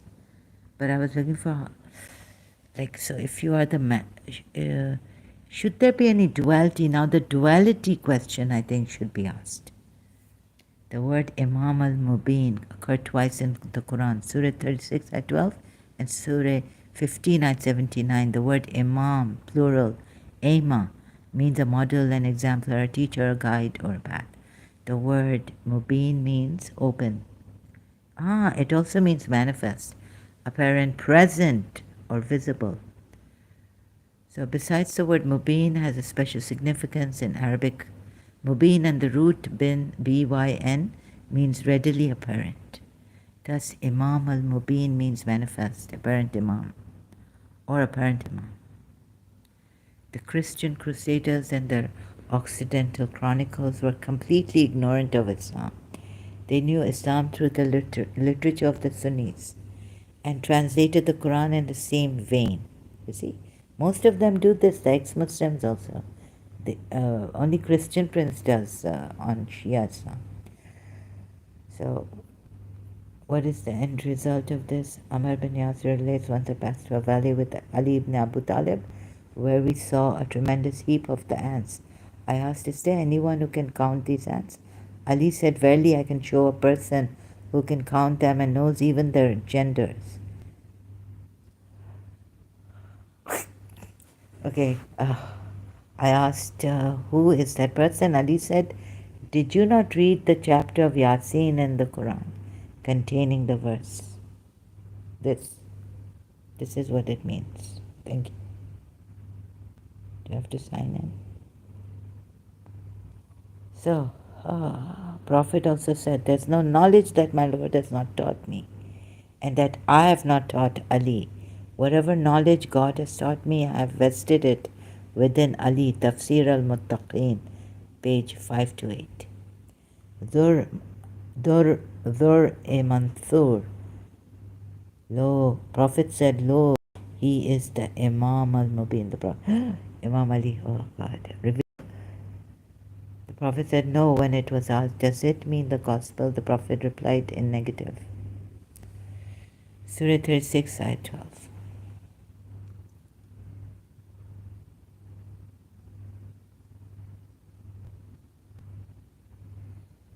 Oh, and everyone we have created pairs that you may be mindful. Hadith of Thaqalain. So the Imam is the pair of the Quran, which is tied together and will not be separated till the day of judgment. And God says in Surah 36, ayat 12, for the Imam, and we have vested everything in the Imam al-Mubin. وَكُلَّ شَيْءٍ أَحْصَيْنَاهُ فِي إِمَامٍ مُبِينٍ. And almost in the equal strain for the Quran, Surah 78, ayat 29, and we have vested everything in the book. Quite scary, actually.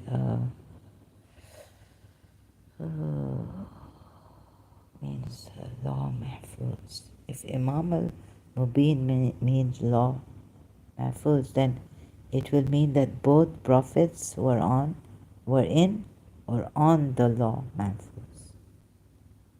You see? And so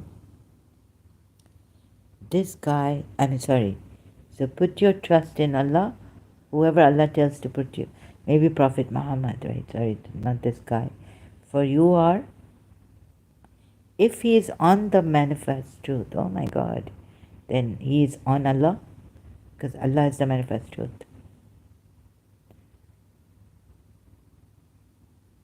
Then is there any duality? For God's sakes, people, Jiddu Krishnamurti style. Why do you not get it? Because this duality, you know the problem of duality, like the problem of evil? Is there a problem? Do you see problem of duality? I was trying to find that in my Shia Islam. Downside of dualism, humility yourself. You see all this problem of duality we have? If we are separate from Allah, oh God, we have lots of problems. Conflict arising. So the person, I think this came from the polities. Because some Hindus say, right, that like the Advaita, Vedanta, once you become one. Sufis also, oh, maybe we can find duality problem. That's where the Sufis say, no, this merging of with Allah is very important, but they don't say it out loud because they'll be killed by their own Muslims. Problem of duality. That's why Mansur al-Hallaj said, Ana al-Haq. Maybe in Sufis, Sufi can give us, Sufism.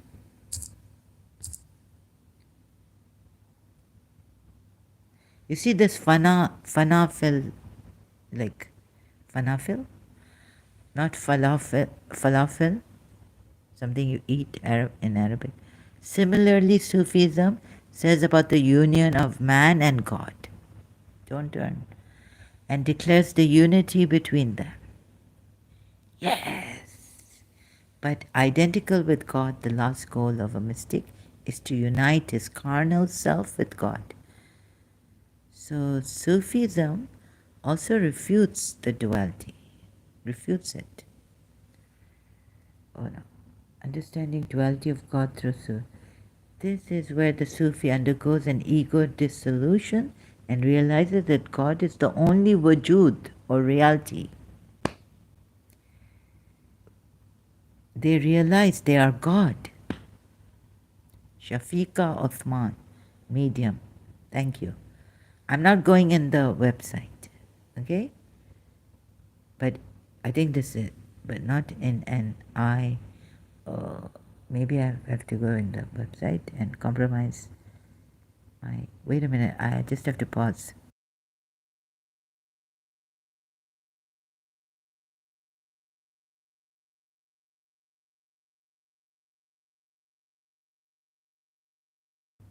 Okay, so I watched this TikTok and I was kind of grinning towards the end of it because I'm so excited to share some things I had read. The King of Dilemma, Elias, has only exists when you think of God as a personal God, but this goes on. I've been reading Sufism lately. Now let's look at the Elias mentioned in the video, misinterpretation, abuse, and human suffering. How can God be omnipotent, omniscient, and omnibenevolent when all these things exist? Now let's look at the 99 names of Allah. Ooh, I guess I have to sign up to read this. Sorry, yeah. So Sufism, I think, says that we need to dissolve our ego. Some even say the spiritual coaches said the carnal self. You see, God, bad self, the carnal self? What's wrong in that? It's just our nature. Animals have this. Maybe what the problem is the mind, culprit. See, animals don't have that mind that we have. This is the problem. So don't think the carnal self is bad and all this.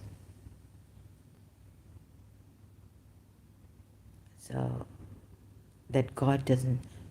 Wait, God doesn't have needs, desires like us.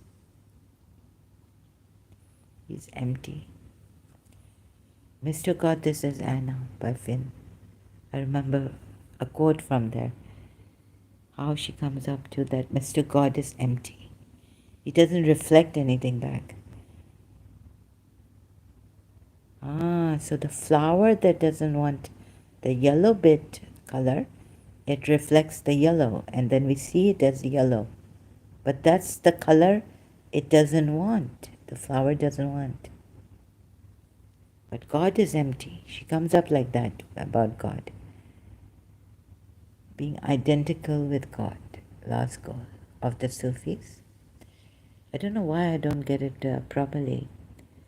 So you see, so they become fana, like they annihilate in Allah, in God, Allah. They become one with God. But the Ismaili Shias and all, no, this is not God, huh? This is the attribute of God. God is beyond. Again we go there. I just can't get over this. How can Shia belief prove that Allah is above existence?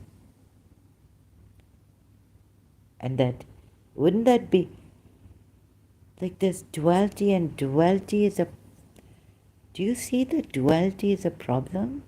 We have conflict.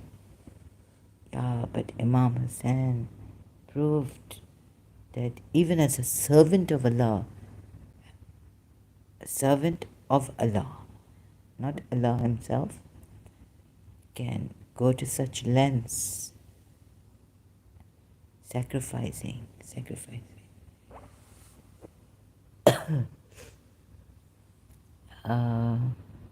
No, yes, and so there was no conflict, no problem of duality. He wanted to tell us that Allah is above existence. Ooh.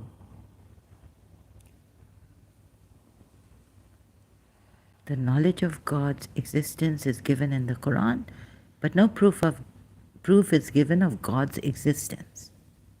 And if God is above, so can we come to pure existence? I just cannot. You see, then comes the problem of duality.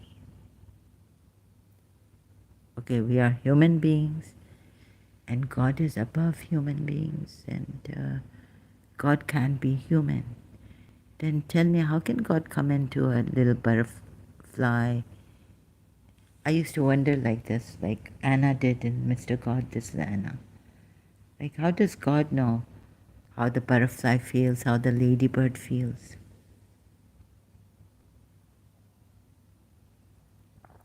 The Imam through them, huh?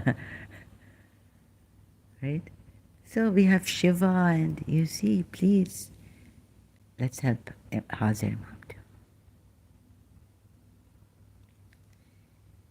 Being objective reality. Existence meaning pure existence, which is not dependent, which does not come into existence through creation, but exists without any help, any dependency, anything. So it doesn't have a movement, right? Sorry, I'm drinking tea and I think I need more. This has really gotten to me. So it is not like existence. Let's see if I'm really bad at this, because my hand is not going to sit here. So maybe I'll try. So let's say this is the existence of God, and God is beyond here. No, we don't put it anywhere, but He's beyond His existence. Let's draw it. And this is existence, right? So it's not this is, can we call this pure existence? Right? It goes away. It goes away. So how shall I? So it's not like God is coming into existence, but this pure existence, and everything is created has come in existence, but He's pure existence, which does not come into existence. And how do we realize this pure existence? Through meditation. No. Meditation, like, how meditation? Just put aside your thoughts. The isness. The what isness. What is this? What is this? This is. This is without. Who is this? This just is. The I am. The I. The am. Without any definition. So of course God can't be dead, even though He's beyond. Oh, no. So God can't be dead, right? He is above existence. He's alive. Because not that life that is born and dies.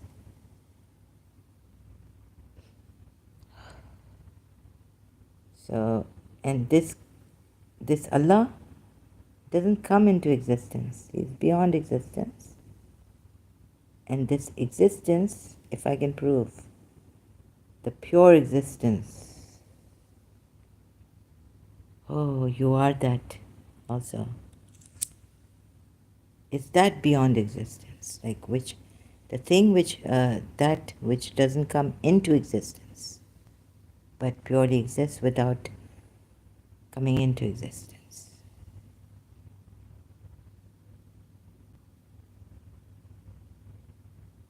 The timeless, pure awareness, the all-seeing. Visions perceive Him not, but He perceives all visions. Pure awareness. Awareness, which is pure. Which is this, this pure awareness is everywhere. So a ladybird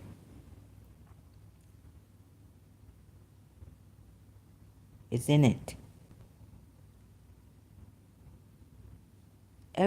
Even a leaf that falls, moves, little movement, anything, it's inside it, or it's all prevalent, we can't, but it's below, it's like inside, but this doesn't have an inside, outside, or anything.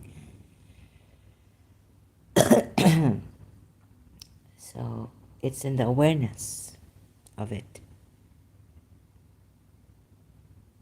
Oh, so we've got God, but how we got Him? We are one with Him. We are one in pure awareness, in pure existence,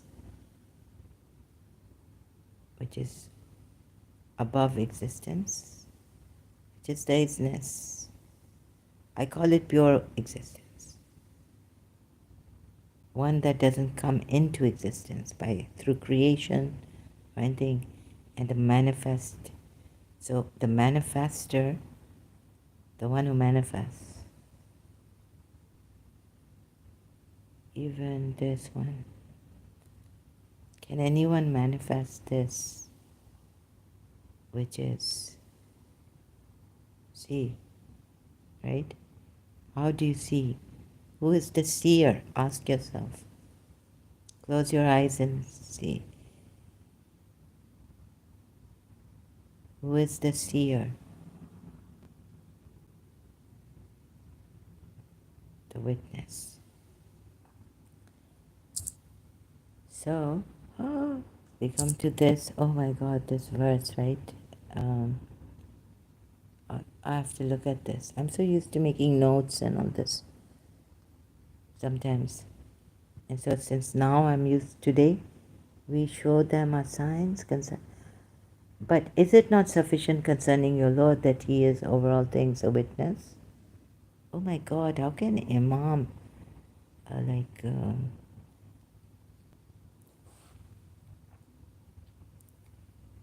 like, Allama Hilli, I was told, he was in two places simultaneously. Allama Hilli, all right? Sayyid Yusuf Zaidi told me. Maybe what I got in the dream or somewhere is this ecstatic, I don't know. What's ecstatic? So someone was explaining something on the board, quantum or some M theory. You know the ecstatic, like everywhere. It's everywhere at the same time. Okay, forget that. So this a witness. Isn't Allah sufficient that He's over all things a witness? So I showed you the witness in your... Who is the seer? Of even your thought, every movement, feelings. You're perceiving your feelings, you're sensing. Who is the witness?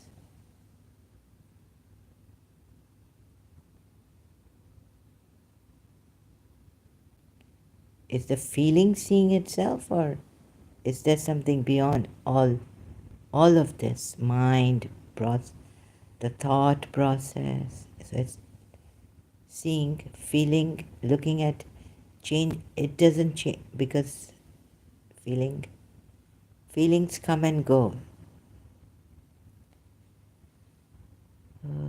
So this witness, this isness, this I am, presence, witness, pure awareness, and none knows where he is, what he is, but he. So no one can define him or even capture him. The mind cannot. So like this pure awareness is a witness, and even if localized in you, the channel closes, you're like unaware. You now can't tell that you are the witness, pure awareness, but it's still there. It doesn't die. You either leave the body, no, the body dies, but this doesn't die.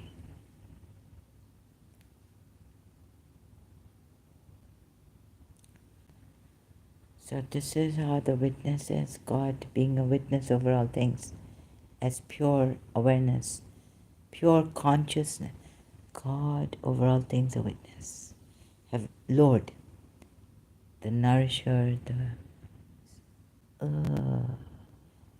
so what a thing, right? It is not even a thing, but what an amazing, what a thing. I mean, timeless. We have reached or realized.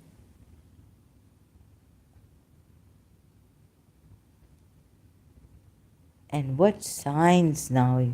Okay, you might need it. It will show you signs in the horizons and within themselves. Until it, so Allah is saying, until it becomes clear to them, who are they? Surah 41, ayat 53, this also. Surah 41, ayat 53. Who are they?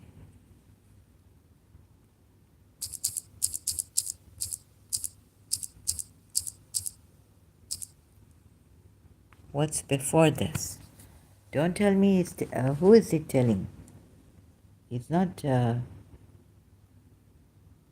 so, who is he going to show on the horizon and in yourselves? The signs, huh? Oh, this is so slow. Opening very slowly.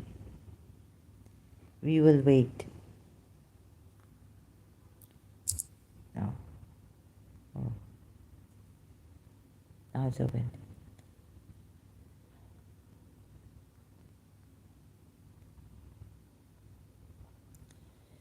I think I'm missing something. There must be something I'm missing. Otherwise, I can take you quickly to tell you all this problem of duality, conflicts, even though Imam Hussein has proven through his grand sacrifice as a human being, no problem.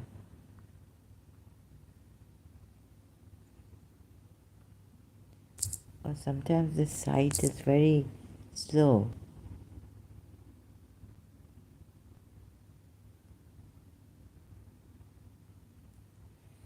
We will show them our signs in the horizons and within themselves. Now I've come to a website, Quran, where I can't. This is what is the problem here.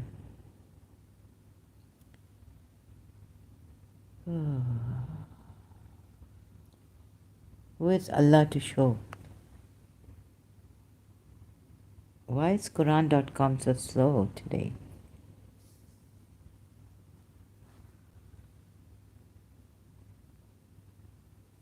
But is Allah not enough as a witness? Say, see you if the revelation is from Allah, and yet do you reject it? Who is more astray than one who is in a schism, Shia? No, this is shaqaq, opposition, or opposition, far, extreme dissension. Oh, Yani, Allah will show the disbelievers? Unquestionably, they are in doubt about the meeting with the Lord.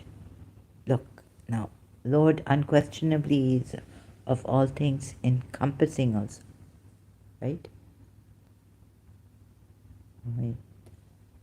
Oh, this is the last part of Surah 41, last ayat. So this is the third last. We shall show them our signs in every region of the earth and in themselves, until it becomes clear to them that this is the truth. Is it not enough that your Lord witnesses everything?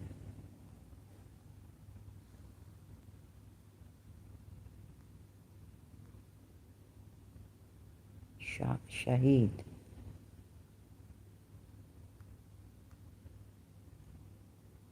Say, I think this, look, it's going to, how can he show them? Yes, but he should show them, right? And then he also should show them how he witnesses, how he's sufficient concerning witnessing. See footnote of Surah 4 at 79. So he's telling the disbelievers who are,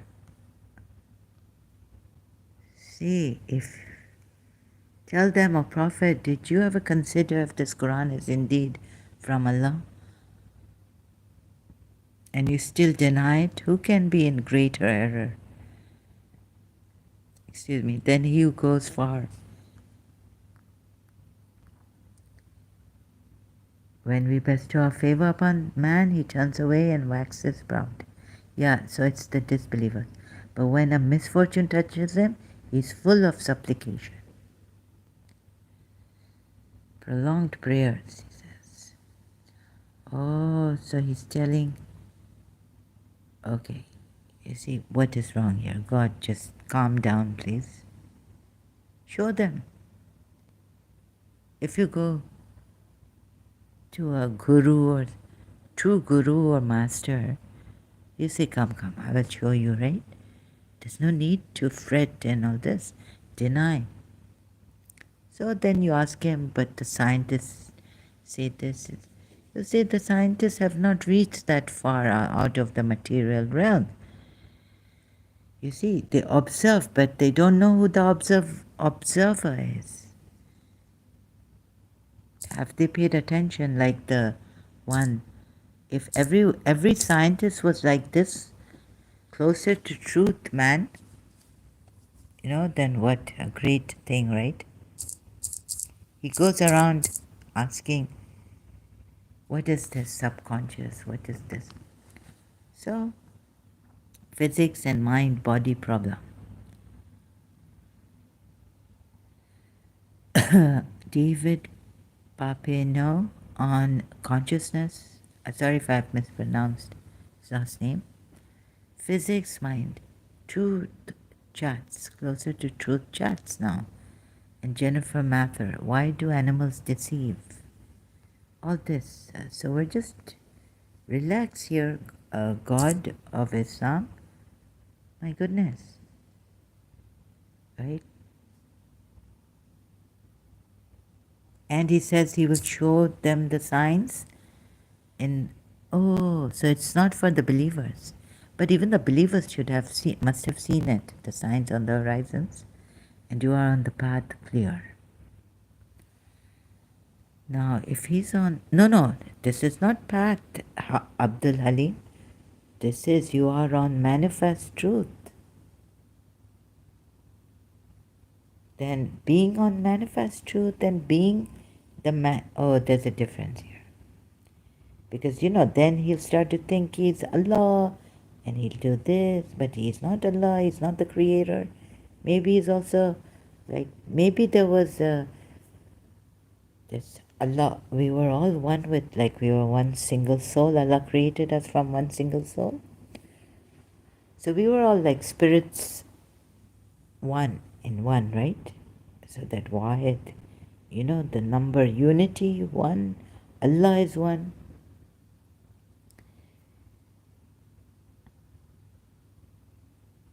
So then, where do I go?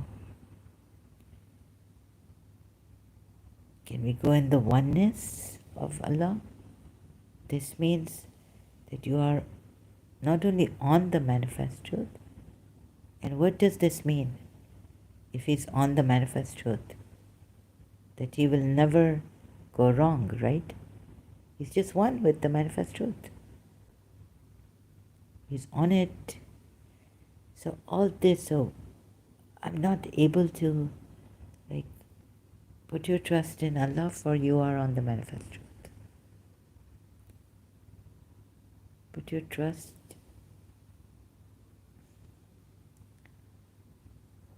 Oh.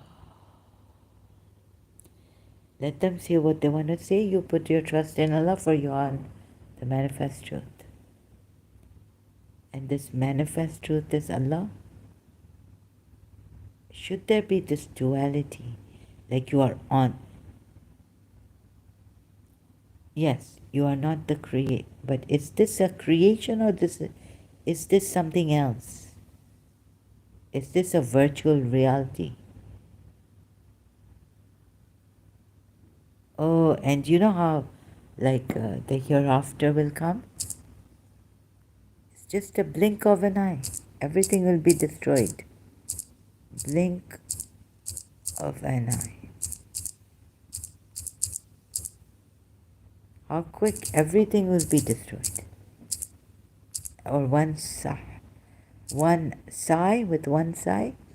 To God belongs the future of the heaven and the earth. As far as He's concerned, the end of the world is a blink of an eye away. Oh. So everything will be destroyed. Our end of the world is a blink of an eye away. Oh my God, Yani, you close the eye, there's nothing, right? Good. So it's not like things are going to fall on us and here. It could just be we vanish like ghosts, We blink. It's like that, the British, I used to watch in my childhood. Rent a Ghost. Blink of an eye, they close the eyes, the ghost, and they reach somewhere else. So could this not be a reality, a creation? Look at this. Surah 16, ayat 77.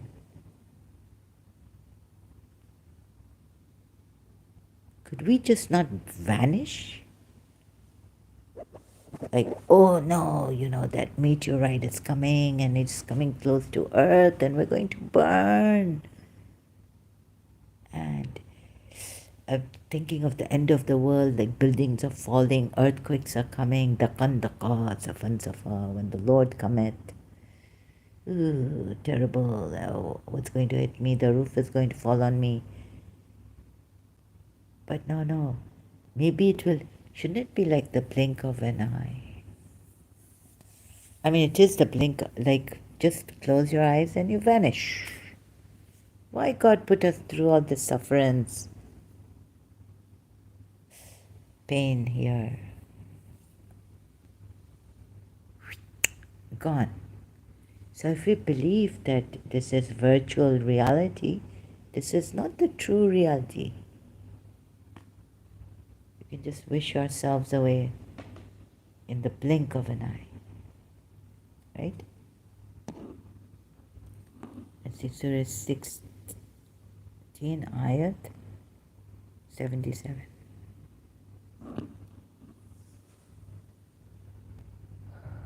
So duality, non-duality, just wish ourselves. Oh no.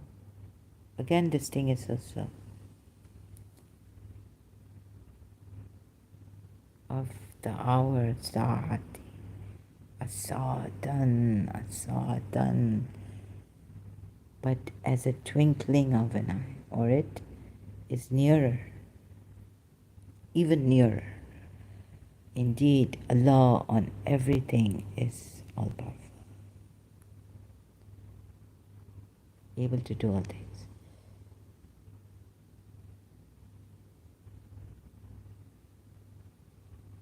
Okay, of the hour, this the hour Jesus Christ knows is going to, this is Imam Mahdi also, 12 Rishas. Okay, the hour is going to come and we will be where?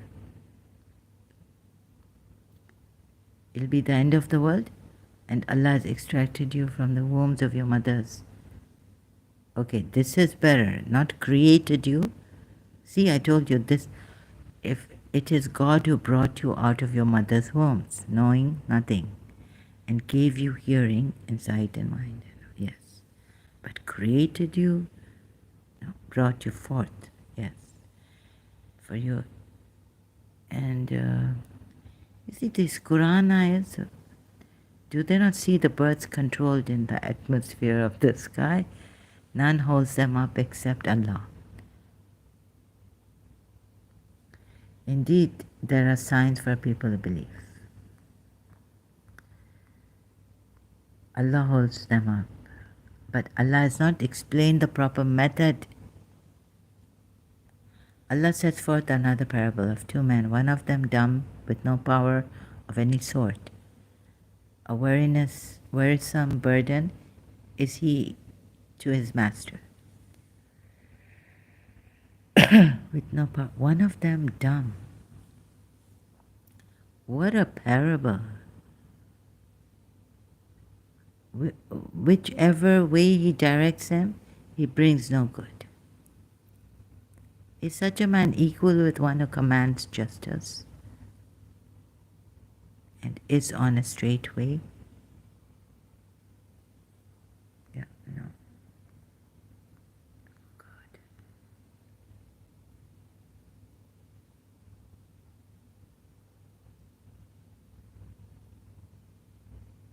And a man who has bestowed goodly favors from ourselves, and he spends thereof, to equal. But most of them understand not. So okay, the hour will come. Hour could be near, like it's the end of the world. So this duality, see, we also have in Islam and these kind of religions, organized religions, duality problem. And I thought Imam Hussain, well, he told us as a servant of Allah, no problem. Duality problem. But there is this duality problem in Islam. until there's this problem, and we are not Imam Hussain. I tried. Oh, now you see these people, the 12 Shias, how they understand monotheism is that Allah is above everything. And they think this monotheism, this unity of Allah, this Tawheed, yet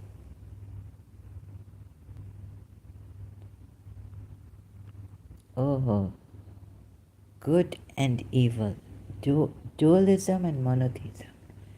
Dualists were those who believe, oh, these Muslims, they don't think they are dualists. These Shia Muslims also. You see, that the good things were made by Yazdan and the evil things by Ahriman, or these Parsis, Zoroastrians. However, they were unaware that in this belief they were guilty of the polytheism.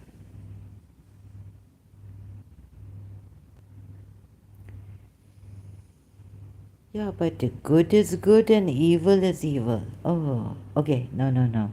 Because everything in its place has the quality of good. What? However, they were unaware that in this belief they were guilty of polytheism, mentioned in the previous chapter.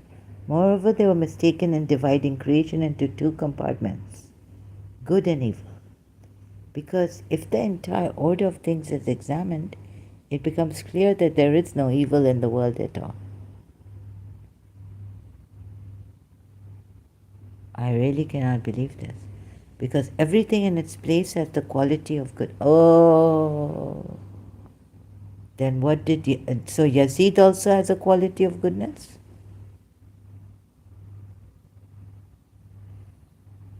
Oh my goodness. To put Imam Hussain put himself up on the pedestal? I'm better. Oh my God. And they also believe that the existence of what they called evil. See where the Shias have gone wrong? I can't believe this. Like me with my little mind and not being able to... Danger, pain also. There's good in every bad, maybe. I don't know, but there is bad. A good source for the good things and a bad source. They also believed that the existence of what they called evil was distinct from the existence of what they called good. Thereby they came to the conclusion that the problem, look, leave me alone. Hello. Let us go a little crazy and have some crazy contemplations. Take a break from all this religion and all, right? Better to do that. And I leave you with crazy contemplations for now. I go because I've had enough. Thank you so much for your patience, your perseverance. Thank you for keeping me alive, not killing me. I'm really in search. Because you see, even this, my religion, I could not settle with this. Settle down, Zahra. No, God beyond existence and me not having God with me, it is, I couldn't take it anymore. I just couldn't take it. Even though I know Imam Ali had said that don't go for thinking or finding God because you'll go crazy, lose your mind. So let's see, for next time, and ending of this is that taking polytheism and the Sajdah and all angels did. How did I take you? Sorry, going disorderly to try and tell you that ayats, Quran ayats don't make sense, like Sajdah to Adam and all this. And also taking polytheism makes sense, like coming to when the, ayats like these, and So you will recognize this person who is not Prophet Muhammad, he's alive, and you need to be. The polytheists recognize their chiefs, their awliyas. How? They didn't have a problem. They didn't kill and, like now the Muslims killing Shias for even calling on Ali. On that matter, they are mushriks, worse than Jews and Christians and the polytheists, pagan Shias for them. Some of them.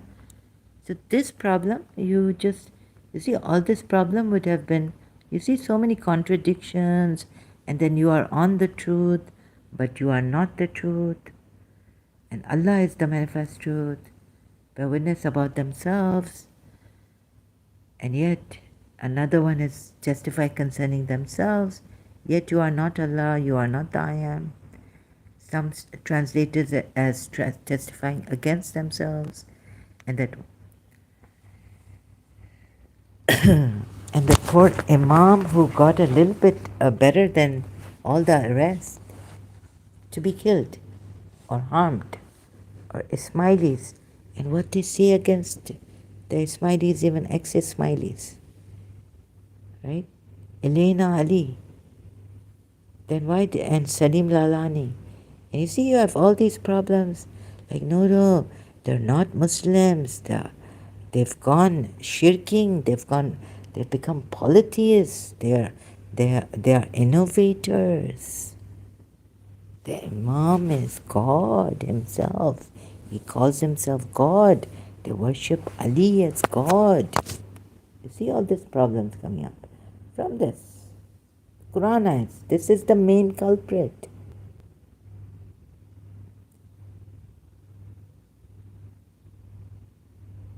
All these misunderstandings so bad that you would want to kill or maybe get rid of. For Allah's sake, for your religion's sake, to protect your true religion.